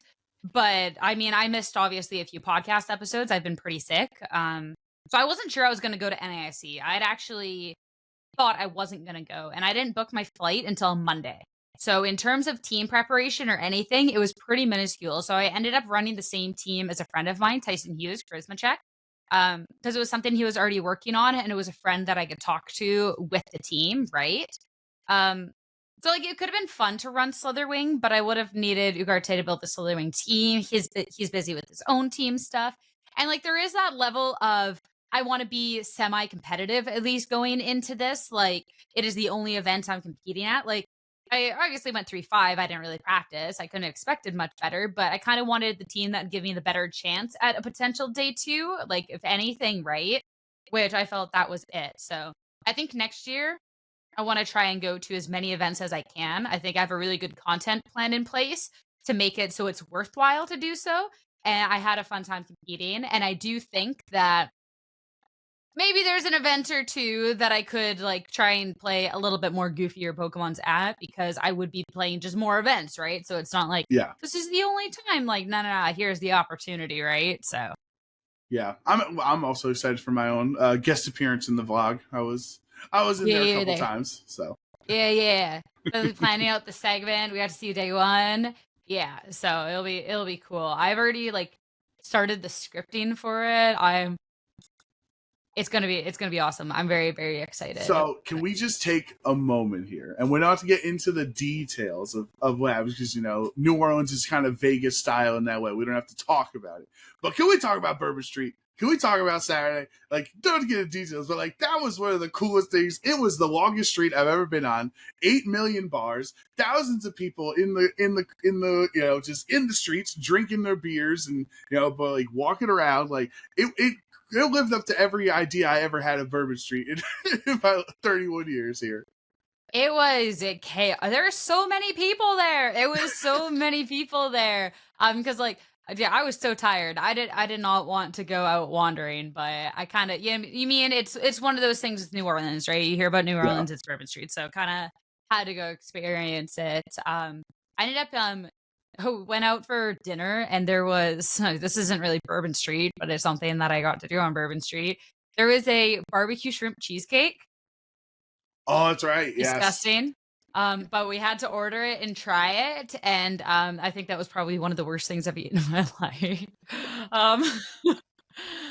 So yeah, if you're in New Orleans, do not get the barbecue shrimp cheesecake. It is not sauce. It is not good.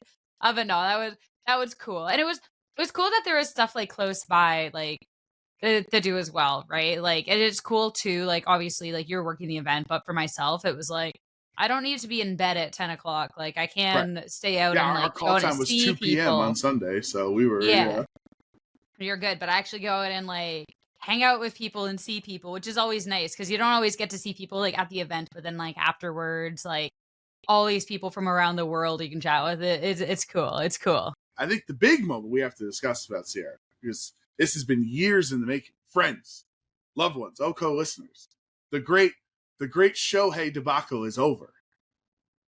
Shohei and I are best friends now. I don't know if did you see any of this at the bar? You told me that like you got to talk to Shohei. So, for those unfamiliar, 2023 Worlds, Shohei was my pick to win the whole thing. We didn't have it on recording, so it doesn't count in our predictions, but I picked Shohei to win Worlds. He does win Worlds. He's doing an interview backstage, and I'm just starstruck. And so, in the middle of his interview, I'm walking by. I didn't realize how loud I was. I go, Shohei! And it stopped his interview. The journalists, like himself, they all looked at me. And he just thumbs up. So I was like, I felt like the biggest loser of all time. I was like, oh my God, I'm such a, I interrupted his interview. Blah, blah, blah, blah. So I've lived with this Shohei, fear for 2 years now. I was like, I'm never going to make it up. And I was so nervous at the bar. Literally shout outs to the GOAT, Aaron Cybertron Zhang, for introducing me to Shohei, because I wasn't going to say anything. He was literally like 10 feet away from me for 20 minutes. I was like, that's Shohei. That's the coolest guy I've ever seen. I want to be friends with him, but I'm too scared to talk to him. And so my brother went up to Aaron, because they, remember each other from our old locals, our old PCs back in the day, and so he's like, I got you. So Aaron brought me over. He was like, hey, this is Joe Brown, VGC caster. And Shohei's like, oh, Joe Brown? And then he hugged me, Sierra. Shohei hugged me. He knew who I was, and he hugged me. And we talked for like 15 minutes. I showed him all my adventures in Japan. Like I showed him, we went to Osaka. We went to the Kinku-juku, I think, the Ho-Oh Tower, the Gold Tower, right? And Tochi Temple. And he was like, oh, whoa. We saw the Godzilla Hotel. Like we had like a real like connection there. And I was like, I'm basically best friends with Shohei Kimura right now. Like it was the coolest feeling in the world. I'm glad you had to have that arc. Honestly, because I know that moment of embarrassing yourself. Yeah, how like people have like those thoughts that keep them up at night, and it's just like, oh my God, like that was your moment. I'm glad. Well, shout outs to Aaron being the GOAT there, hooking me up, introducing me to Shohei. Now we're friends. Let's go. But there was a competition over the weekend as well. There was. So we do also gotta talk about the competition. So let's give me half a second. Pull up the tab. But I mean, obviously we've talked a little bit about the event in terms of North America maybe not popping off. We've talked at length about kind of like the top 8, specifically the top 4. We've talked about win, etc. Other things we can talk about for the event as well. Looking into this, right off the gate, Steel Mask Obercon. Didn't expect that. Did not expect that. Sisiot, Francesco Piopero, who Fede was talking about. 5th place. Big congrats there. With Iron Turn Sinisha. I think it's really, really cool. We got Agati with we really got like the mix of all the different Ogrepons. We have not seen much Wellspring Ogrepon at all recently. But Agati, who was popping off with the weekend as well, with the Screamtail Ogrepon, which is nice. Carson Sneasler made a comeback. Yeah, we had 2 Sneaslers in Pop Cut.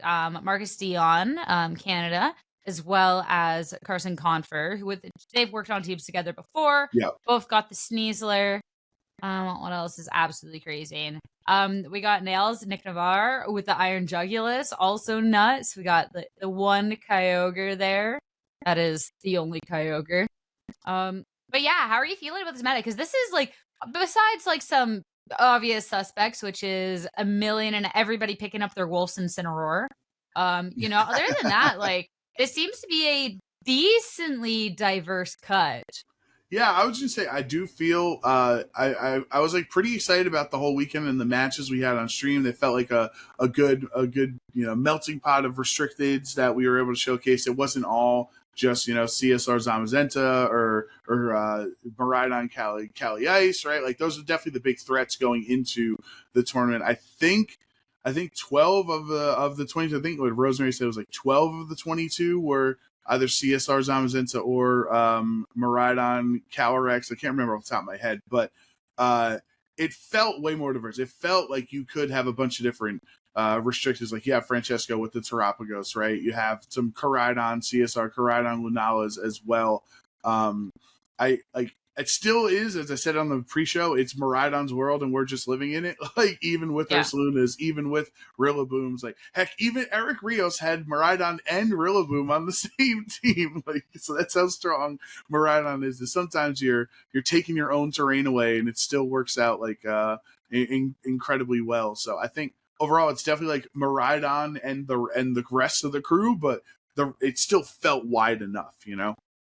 Yeah, congrats to Rose as well. I know for caster predictions, she got it right for the restricted pair that was winning the event with the Miraidon, the Lunala. So congrats to her on that one. But yeah, I mean, even if it's Miraidon's world and we're just living in it, like the fact that we're getting to see that variation as well, I think that that things can survive looking at things like Kyogre. I think it's fine. Obviously, it doesn't seem to be too much of an issue. It's not like the chalk issue where it was like, here's every iteration of chalk, and you just kind of, like, we actually get to see some diversity, especially too with how like the teams play out, which I think I really, really like. And even just looking at the top 8, I know we discussed this, but like, I mean, this match, Kazuki, who Fede had talked about, Kazuki making top 4, I know lost Fede in top 4, but that was a Worlds invite for Kazuki. This match was so exciting, this top 8. So a really big theme for NAIC was final opportunity for invites for championship points earners, and then of course anyone who's TPC. I always mix up the order. But doesn't play in the championship point zone, they have to make top 4. So for Ruben, it was if he won, he got an auto qual, which then brought someone else into their invite. And then for Kazuki's playing for his own invite, right? So this top 8 match was just so absolutely incredibly hype. Like, I think that's the invites and etc. And always like when it's like the Japanese players, etc., that have to make top 4 and they're able to do it. We got to see it at UIC as well. I think that's always like one of my favorite like storylines throughout. Yeah, and I actually really, because I got to interview Kazuki when he won that top 8 match and secured by the way, a direct Worlds qualification. All season we've been saying auto invite. It is a direct qualification for top 4. That's what we've learned. I didn't know. That is the proper terminology that we learned over the weekend. So when Kazuki earned that direct invite, I asked him, like, will this inspire other Japanese players to attend more international events? Because obviously you got Shohei comes to a bunch of stuff. There's been a lot of different, Mao Harada was also there. Like, there's a lot of top level trainers that do travel around, but not as many Japanese players as we would like. We'd love to have more come to our international events. And he said it's about preference, and if you prefer the Japanese style, like the best of 1 tournaments for qualification or best of 3. And Kazuki said he really likes best of 3, so that's why if there are more Japanese players that want to try out the best of 3 open team sheet format compared to what they're used to in Japan, like, he would definitely recommend that they attend more international events. And so that's two of the three ICs this year rewarded a direct invitation to a Japanese player. So yeah, which I just love. First off, when you're looking at like the strength of region, obviously that was something talked about. Like, the Japan is just so incredibly strong, and that's within like a different format. And then those results still translating to popping off in best of 3 and at World Championships. So like, I would love to see them at more internationals and whatnot. And then looking over usage and stuff, there was a scary thoughts here in top 8. We're like, oh my God, we might have an all Italian semifinals. Like, there was 4 of the top 8 were Italian and they were not playing each other. So there was a world if Kazuki and Eric Rios didn't win, it would have been 4 Italians as the final 4. Which would have been really funny. Yeah. I'm not going to lie. That would have been absolutely hilarious. Did I miss you? Oh, no. Here we are for usage. There we are. All right. So I think I can make this 1. Oh, no. I screwed it up. Oh no! We gotta re-scroll. After all this scrolling. After all that. All right.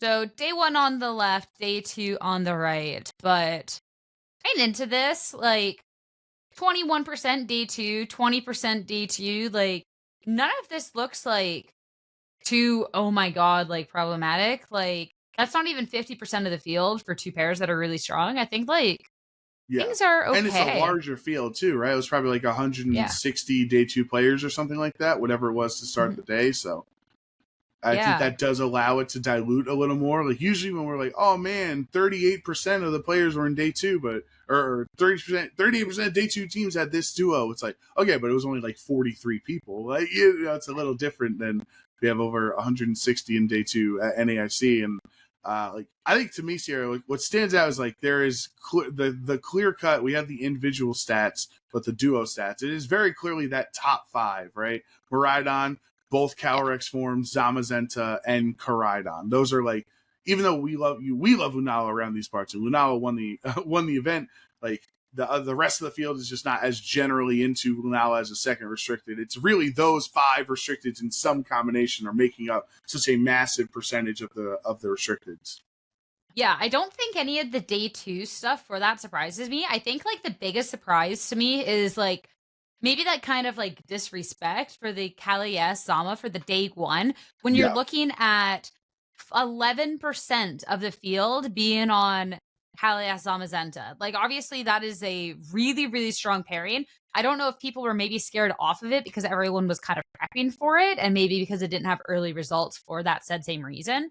But I think it's interesting to see that direct jump like onto day 2 to put it at 20%. You get to see obviously Kali-S almost overtakes Miraidon as that top restricted day 2 because of that, which is cool. But besides the disrespect for the Kali-S Zam on day 1, I think all of this is pretty in line. I think where things get interesting for me is looking at the non-restricted Pokemon. Yes. Because what a glow up for Chien Pao and kind of like a glow down for the rest of the Pokemon. Obviously, the usage stats are a smidge weird when 2 slots of the team will be taken up by a restricted, but you still have Incineroar at essentially 50%, but Rillaboom's at minus 20, Urshifu Rapid Strike just over, Raging Bolt, nice little glow up, 27, Amoonguss 28, but Chien Pao at essentially 30% of the field and in the second most used. That's crazy. Yeah, I think there's definitely some really interesting storylines here, right? You talk about Rillaboom being so low, even though Miraidon is so high, but it's Rillaboom's in a really tough spot with Koraidon, with Kali-Ice as well. It's kind of in a really tough spot, and a lot of those Miraidon teams are having Kali-Ice on them as their Bolt Beam coverage duo, right? So Rillaboom's definitely struggling in the format. I love seeing Raging Bolt at 27%. We've talked ad nauseum about how great of a Pokemon Raging Bolt is, whether it's Assault Vest, whether it's booster energy, or whether it's Magnet on a Koraidon team. Like there are so many ways to use Raging Bolt. Its stats are incredible. Its typing is really good into a lot of the Pokemon, except for Chien Pao. And then you mentioned the Chien Pao. That's the big come up one here, where it just makes Zamazenta. Like, I do wonder what the conversion of the teams that have Chien Pao that also have Zamazenta, it just makes that body press absolutely disgusting. It's doing like 80% to Pokemon neutrally because of Chien Pao's ability lowering the defenses there. So I think that is one to see as we go into Worlds, if people are going to keep using Chien Pao, if there will be better answers, because there's really not a lot of fighting types right now, right? Urshifu is pretty much just Choice Scarf for Choice Band Surging Strikes. I just want to make sure they have close combat, but like if they're clicking close combat, they might go into a Terra Ghost. So it's not a great time for the Urshifus. There's the no Mienshous, the Iron Hands is only 18%, right? Like Chien Pao kind of not really threatened by that 4 times fighting weakness. And the other fun one to me, Sierra, is the Smeargle, which seems to be like a kind of a coordinated effort. As when I talked with Ashton on the interview,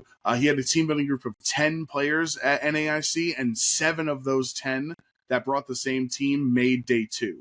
So that's why. So obviously other Smeargle players also made day 2 and performed well with it. But specifically, if you're wondering why it's at 12%, that's because 7 players in one friend group all made day 2 with that Smeargle team. I mean, I love that. More so, I blame the fact that Grimmsnarl just absolutely ate dirt. Yes. Frankly, Grimmsnarl 21%. And we're kind of like...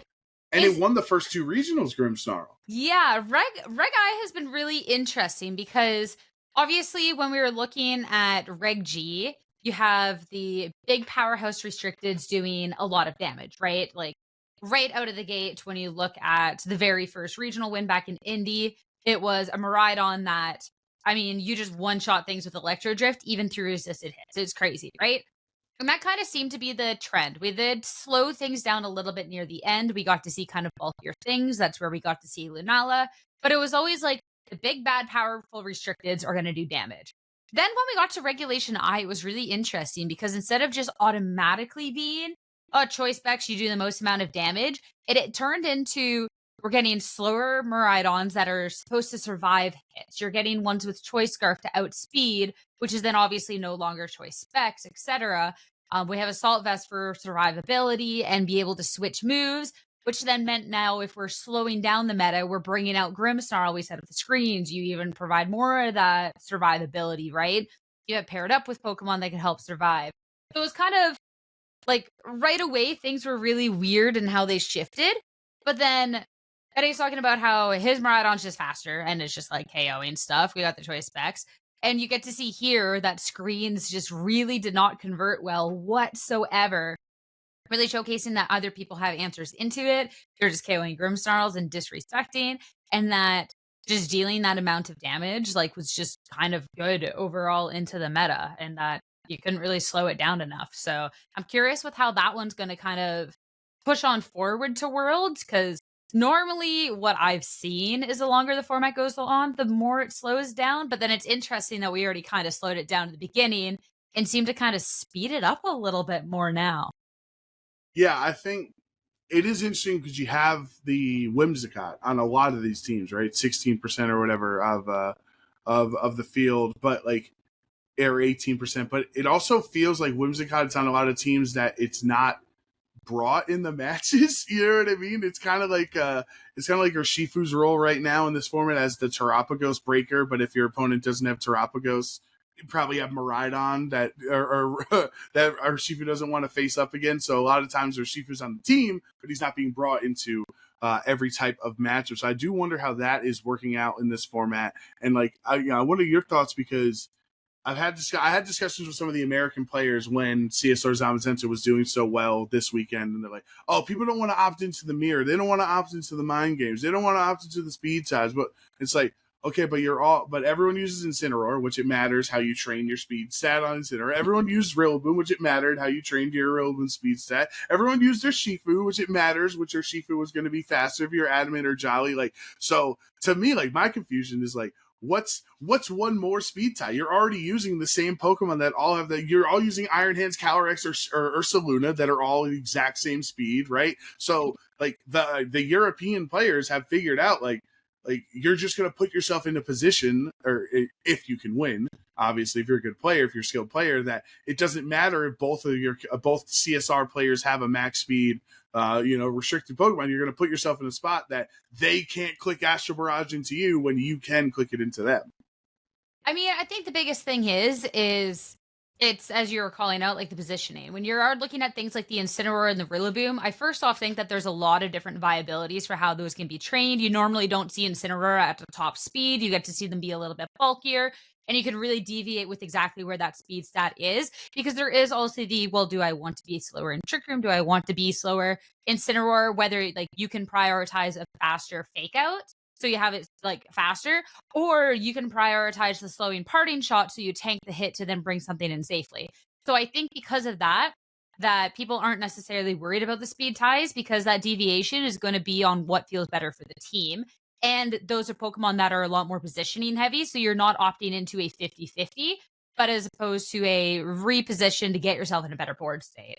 When you're looking at the restricteds, where you kind of have to be running max attack or max special attack and max speed, well, where is like the skill in that, right? When you're looking at those mirrors, you are looking at a Cali v Cali. At least with the Incineroar and like the Rillaboom, those other ones that maybe could speed tie, maybe not, maybe mirrored, you can then try and outplay your opponent. But if you're just like, well, I'm just going to win speed ties, 50% of the time you're not going to. As someone who played a lot of speed ties over the weekend and lost every single one, by the way, I did not win it. My Ditto is Sash. I throw my Ditto in. My Ditto lost every single one. Crazy, but whatever. But what I'm saying is the speed ties, especially with the fast ones, that is then just at best case a 50-50. And if that is what you're like, I don't think flipping coins majority of the time in something as random as speed tie is going to be a way to be winning tournaments, which is why maybe that one's not going to feel so great to opt into the mirror to you, especially if you're a more skilled player. Well, I mean, I'm saying the Europeans have figured out how to way to get into winning positions regardless of speed ties, well, right? Maybe not if we're not seeing it like the same Kale Zama really show up and represent at this event, right? Well, no, we did though. That was 6 of the top cut were CSR Zamazenta. That's what I'm saying. Okay. Was, you know, I meant like percentage wise. Sorry. Oh, percentage. Okay, I got you. Yeah. But like that's the conversion, right? That's the best. Yeah. The best of the best are playing that, and a lot of Americans are not opting into that. Which I'm not criticizing. Them. Like if you think there is a different play, like we said, the CSR Zamazenta did not even win the event. So, like honestly, I don't know why people aren't using Lunala. It doesn't die.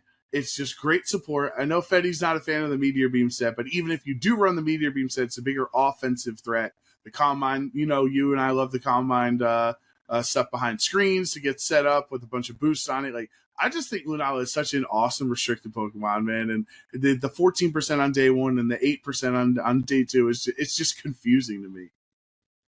I think Lunala is okay. I think it's a bit of a Terra Hog. When you already have other Terra Hog Pokemon, which I think makes it a smidge difficult. I know something that I didn't even play Lunala, but I'm looking at my Mirai. I played the Mirai on Cali Ace, right? I was like, I want to Terra both of these. Well, shoot, now what do I do, right? And Lunala that's how I feel when I play the Lunala, is I kind of want to Terra the Lunala because the weaknesses that it has, it can get hit really hard, really, really fast. And Shadow Shield's nice, but at the same time, then that's still just going to be a 2-hit, right? When you are having it as a bulkier Pokemon or as a support Pokemon with the Wide Guard, I definitely think Lunala is good. But that's like why, on my own preference, why it's not necessarily a Pokemon I would like to run in comparison to one of the others. I also just like, I don't know, the mind games with the Wide Guard, I get those wrong all the time. Like, I don't want to opt into those. It's nice to have the option, but I lose those personally.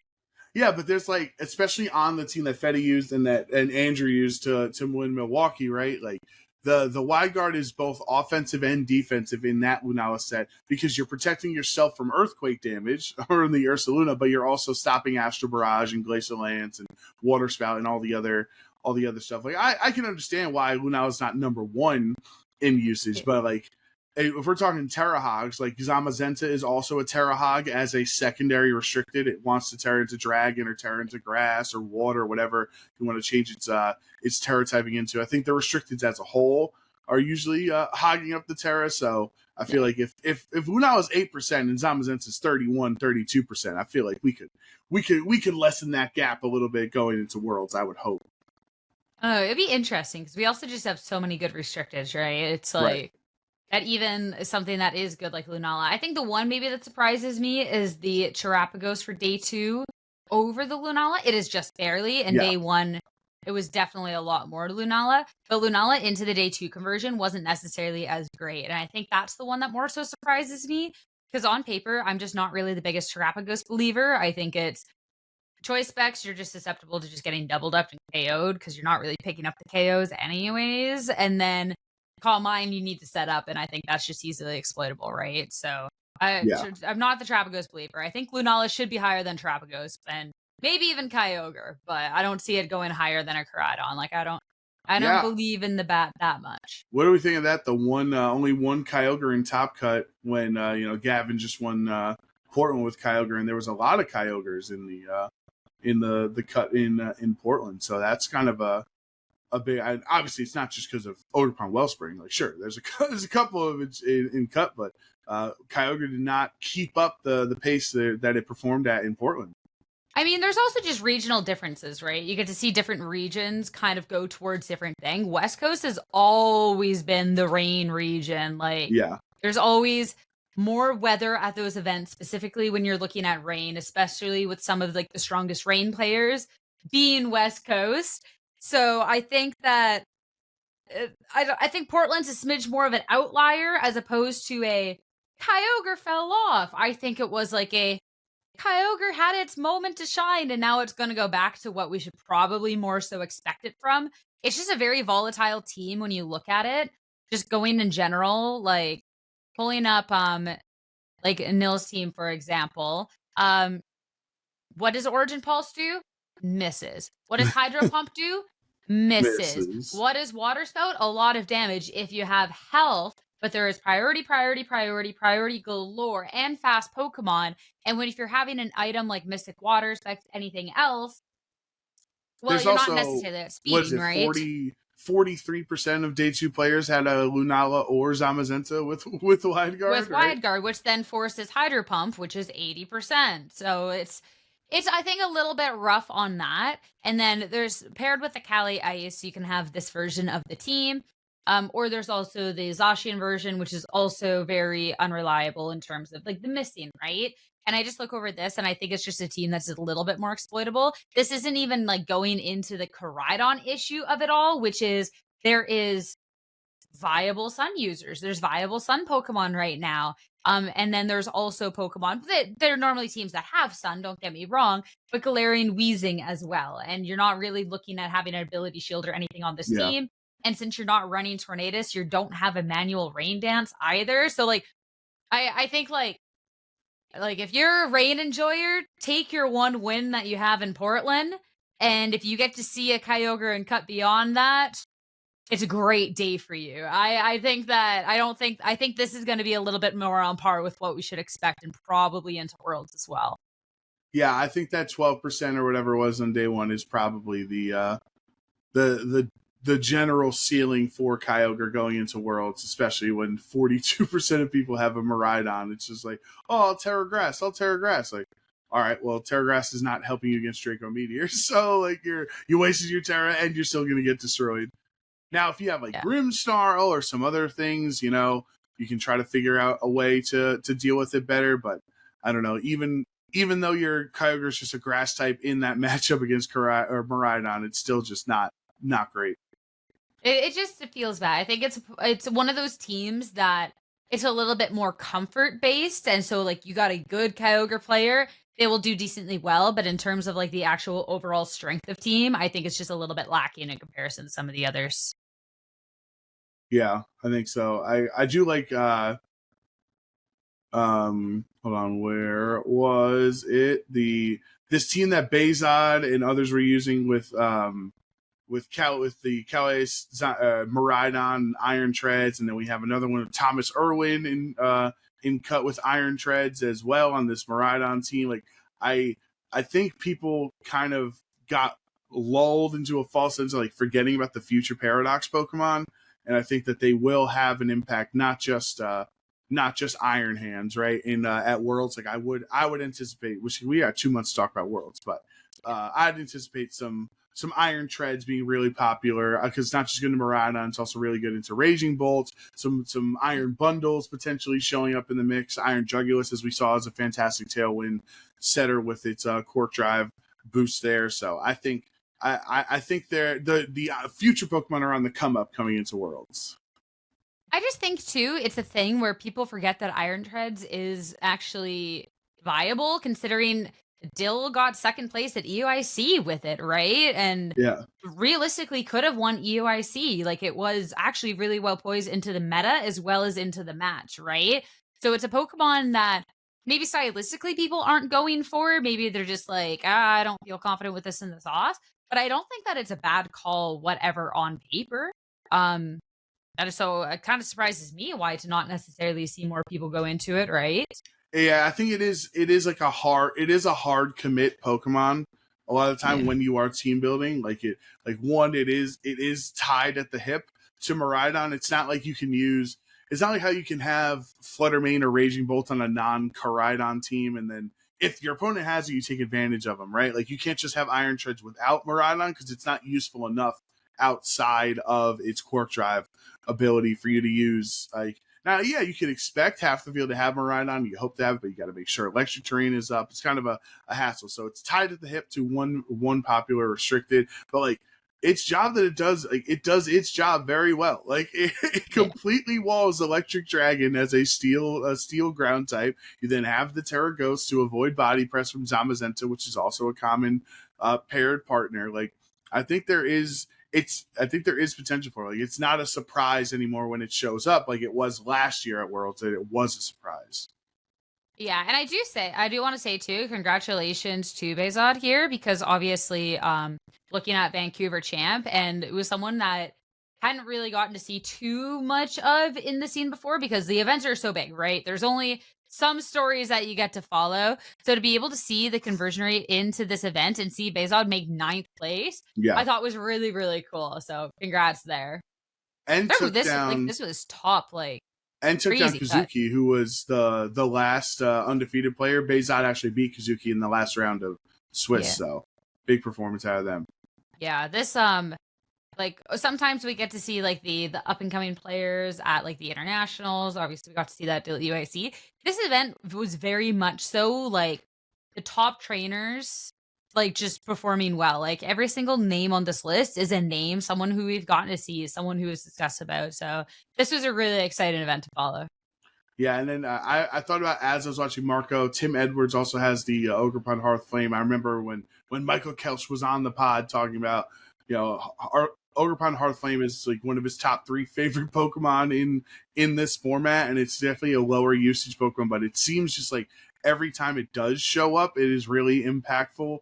I know there was a moment in Game 3 of the finals that if Marco went for an Ivy Cudgel crit into the Lunala, the turn to set up Trick Room, like he could have won the game off the jump right there, but you obviously don't want to risk the crit. So I think there's something about Hearth Flame that, even with its low usage, I think is like something that we have to always threaten, because it can always just make itself stronger on with that terrestrialization. But when you're on a team like CSR or Zamazenta, where your 2 restricteds really like terrestrializing every game, it's kind of hard to give yourself an attack boost. And I think that's what's holding Hearthflame back right now. But if I was predicting for what's going to happen at Worlds, I think we're going to see Hearthflame on the come up, especially this cool team with Tim Edwards. And I know Eric Rios used regular Ogerpon with the Grassy Glide. Like, just, you mentioned how important priority is. I think Grassy Glide on any version of the Ogerpons moving forward is going to become more relevant. I think actually like the biggest surprise to me was that and you'll find this funny, the Cornerstone Ogerpon not doing better. Because I actually think out of all metas that it seems decently poised right now. There was a couple games that I brought Ditto to the match to steal their Cornerstone Ogerpon because it wrecked their entire team, right? So that one was kind of like, yeah, that's irony considering I've said like all season long how I hated it. But like, I don't know. I thought that was a little bit funny, but I think that was like maybe one of the bigger surprises looking into things. On it maybe not performing. Like, that's interesting, because before, it was doing pretty well to start off Reg Eye for the first couple regionals. People had found its niche, found its supportive spot, like kind of rivaling Amoonguss in that redirection spot. But I think there was not like a lot of Trick Room that we saw in the top cut. Like, there were teams that have a Calyrex Ice Rider on it, but that doesn't mean it's a Trick Room team. You know what I mean? And even Feddy's team is really not really a Trick Room team. It has a Trick Room mode with Lunala and Ursaluna on it, and I think Cornerstone does get a little pigeonholed sometimes into specifically just Trick Room teams, the way you see like an Armarouge or an Indeedee or Hatterene, like they have to be on a size spam team. It's like, well, they don't have to be, but because people that are successful with it have put it on a size spam team, therefore you think its only role for Indeedee is to be on a size spam team, right? I think that's kind of what happened to Cornerstone this weekend, is that a lot of people there could be really good hyper offense teams that don't rely on Trick Room. It's 110 base speed Pokemon with a 100% accurate Stone Edge, right? Like, there is reason to use Cornerstone outside of Trick Room teams. So hopefully people figure that out. Yeah, and something you mentioned is we have a lot of time before World to talk about Pokemon. So I do think we start wrapping this one up now, especially because we had today here for about an hour, and we're about an hour into this too. It's a big episode. It is a big episode. So if anyone had anywhere to travel, congrats, you're set. But the last thing, of course, as always, question of the week. Yes, so if this is your first time watching our podcast, at the end of every episode, we answer one of our community questions. So if you have any burning questions you'd love to get Sierra or my perspective on, could be about Pokemon, could be about VGC, could be about anything we have join our Discord linked down below and in our question of the week channel. This week's question of the week comes from Geb, and they said the Laser Lion guy was a big Solgaleo fan. After a full year of the current Top X system with auto qualifications, one GC per month, whether it be Grand Challenge or Global Challenge, asymmetrical Top Cut, and more, what are some changes to the circuit that you would like to see in the coming season? So it's a good question from Geb. Now that we're like, hey, we'll wait and see how it works out. We've now seen how a full season works out. So what are our thoughts? Do you want to go first? You want me to go first? Up to you. Go for it. So I think this one is always going to be a little naturally difficult to answer from a non-competitor aspect, because obviously we will not experience that stress or anything else that a competitor would, right? We only get to have that third party sitting on the outside looking in. I think offhand, though, there's pros and cons to the system. I think one of the pros of the system is obviously you do get to have people competing near the end, because it isn't, oh, I hit my 500 points, I have to disappear and I'm gone, right? Which I do think that rewarding good performances throughout a season, when you are looking at trying to figure out who the best players in the world are, I think is a little important. I do still have a little bit of a gripe with the best finish limits and etc., because I do still think that the circuit is maybe a little grindy still, especially when you look at needing to max locals. Global challenges actually did make a factor in people who did and did not make their invites, because they had a good amount of points. So even if you weren't traveling, there was still a lot of events you had to play at to be able to get those points, because they had such a big, significant difference. I think one of the things that I hate is this happened, and if I have any of this information wrong, please correct me, because I don't know the full circumstance. I believe for TCG, they had a 5-way tie, and it was broken by play points. Oh, I haven't heard about this. Don't directly quote me on that. And because they're top 125. 125, right? Yeah. So, and I think it was broken by play points. So if you played more, then that's it, which I heavily disagree with that. I actually think at that point, you give all those people the invite. You give it to all of them, right? I don't think there's any tiebreakers. So yeah, if I have any information about that wrong, I do apologize. It was not something I looked too deep into before this episode, because I didn't think I would talk about it. But that is definitely something I think needs to be changed. I don't think that's necessarily fair if that is exactly how that went down.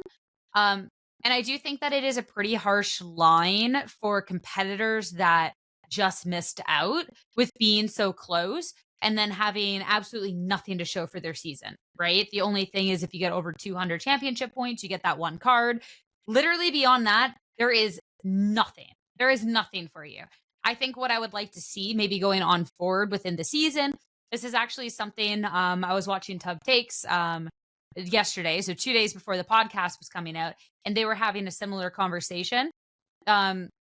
Last chance qualifier, I think, could be a really interesting concept for people that were over a certain point threshold. So let's say, I think it was Alex who suggested this one, but he was saying do top 64 get their invite, and then the next 64 play in the LCQ with half of them getting their world's invites, which would then put it put it up to more than 75. You would have like 90. You can switch those numbers around. Like that doesn't have to be set in stone. But I think that that's actually a really interesting concept, because realistically, the people that have gotten number 1 point, so Ugarte has like 2,100 points, very different point threshold than the people that were like a couple points apart at that 75 line. So the people that are so close in points, realistically, are actually all really close within that same skill, if that's what, like, bunny ears skill, if that's what we're quoting it on. So if you put them all in the tournament, then it would be the determination of who's the best out of them, which I think would be really interesting. And then those who cleared would then just get like the direct invite, like the auto invite, right? Not auto, but like the more direct. Yeah, I think it's definitely an interesting concept. I'm not sure if I would agree with, the numbers, but who knows, it might have just been numbers thrown out, right? So definitely it's just more so numbers thrown out, exactly, just as like example. Like, because in my head, I would do probably just top 8, or even, hey, just the one winner of the LCQ gets in, and they think of the drama, like we put that person as the whole hope of the world on their shoulders to win the tournament. I would love that. I personally really do like this new format. I've always been a person that likes the smaller worlds. I've always liked that. I think the drama it added on. I think people that were, you got to be careful of the words. I don't want to say more deserving this year, because obviously everyone who earns an invite, whatever the threshold is every year, deserves that invite. But it felt as if more was achieved this year to qualify for the World Championships than in prior years. I think that's a safe way I can say that. I don't want to get destroyed in the comments again, but I still think it's outrageous that 24 people can top cut a 400 player regional. Every time I bring it up, I get destroyed and I'm elitist and yada yada. But I do think Top Cut needs to be smaller. I don't think I think like the point differential is one thing, but it's just kind of bizarre that the same amount of people top cut Portland as they did at NAIC, which was a 1,000 player event compared to a 400 player event. So hopefully next season, that was one thing that I would love to see a change, is how many people actually make top cut. But I know I'm in the minority on that opinion, but that's fine. I love the idea of the LCQ. I also, where Grand Challenge, Global Challenges, like maybe they're too impactful, I guess they have to find a way to get people to play it. I've said for a long time, I think we should bring the Players' Cup back. I don't it doesn't have to give a Worlds invite. Maybe it gives 100 CP for all I care. I have no idea. But there should be more ways for people to play VGC online from the comfort of their home, and not just the global challenges, not just the grand challenges, like an actual give people that experience who have never traveled before to actually be a part of a Players' Cup, to see how an official tournament can be ran from home. Like, I know that'd be way more stuff for them to handle, but like imagine this 2-month break that we have right now, if we had a Players' Cup just for the fun of it, like just maybe even just an invitational or something like that. I don't know. You could do a different format. I think there should be more ways to play the game online without having to leave your house. 75 felt good because it really ends up being like 84 or 85, right? With the 9 regional champions and then the potential 12 other spots from international top 4s. So like, even though it's 75, it's really around 85, 86. And I think that is like, we have this discussion in sports a lot, Sierra, like think of March Madness or think of college football with it's like 12 teams make the college football playoffs, right? And the 13th team in the nation always complains that they didn't make it. And the argument is like, all right, well, if you're the 13th best team, like, and you're arguing that you shouldn't make it, maybe you didn't deserve to make it. And then in college basketball, 68 teams make March Madness, make the championship tournament. And the 69th team, ranked team, is always complaining that they didn't get, that they deserved an invite, yada, yada, yada, right? And it's like, if you're the 69th best team in the world, in the nation, maybe you aren't, deserving of it. So like, it might suck to finish 89th and 87 people qualify for Worlds, but like you could make an argument like 87 Americans coming to Worlds, like that is a good amount of representation of the field. And you can try again. That could be motivation for you next year to make it into that top spot. So overall, I really do like the system. I do wonder what they can do at ICs about passing down the direct qualifications from people that already have a spot. You know what I mean? I wonder if that's something on their horizon, because we've seen that in other games that have qualification systems like this, that if the winner, like let's say Wolfe wins 4 regionals next year, he's effectively taking 3 other people's Worlds qualification slots away. So like, I wonder if that's a conversation they're going to have moving forward, if they'll move down a qualification to second place or whatever. But overall, I think the season, it worked out pretty well, I would say. Yeah, I definitely don't think that more people need the invites. I just like, again, like using your analogy of like the 13th best, like you should have named it. That's where I would like the LCQ to where like, because like keep in mind, so as I said, Ugarte has 2,100 points, number 1. When you get into top, we don't dip down into less than 1,000 until 63rd spot. So there is then 63 people over 1,000 points, right? And then that dips pretty like okay after that. And you are like looking at people within like the 90s. So looking at 70th spot into 85th, it's only a dip of 40 points for a lot of people, right? And in my mind, I don't really look at 85th then and then say this is worse than the 73rd spot. I think that is a very very close in points, which is where I'd like to see the LCQ then maybe be at like below 50 to 100 to then like have the 75, because the people that are close together in points, the people who clear get it, the people that are very close with how the system is a little bit RNG and at sometimes, I think would be okay. So that would be like my biggest thing. But beyond that, I do think that the less is probably better. I think what's really tough is having that conversation, for it to not sound elitist, is kind of your own personal feelings on what the game should be.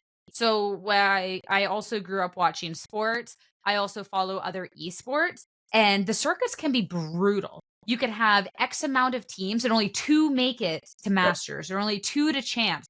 And there is very, very, very deserving teams that do not get seen on an international level because they did not win within their own region.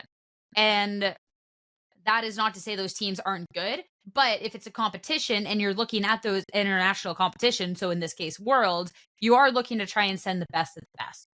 Pokemon up until like now-ish has been very inclusive of we want everybody to have the opportunity to compete, which is then where we saw lower championship bars, and to then realize with the growth of the game it wasn't sustainable and to grow it. So for those who have been playing for longer especially, or hopped into the game seeing the game at that state, I don't blame them for being like, well, this is too unattainable and like this isn't good, because Pokemon before was very, well, you can compete, you can do this. And now it's kind of going more into the system that is a little bit more similar to sports, a little bit more similar to other esports, which is there will be very deserving people that are left out because they didn't make the cut this time around. And I think that realistically, with the growth of the game, it's kind of also how it needs to go, because having Worlds get bigger and bigger just isn't sustainable on a competitive, on a logistical level. And even if people personally disagree with that, I'm not saying that you're wrong on that whatsoever. I think it's a very valid feeling. I just think on the logistical aspect of it, that even if they wanted to have a more inclusive Worlds, to have more players, that it's not sustainable with where the game is now in comparison to 6, 7, 8 years ago.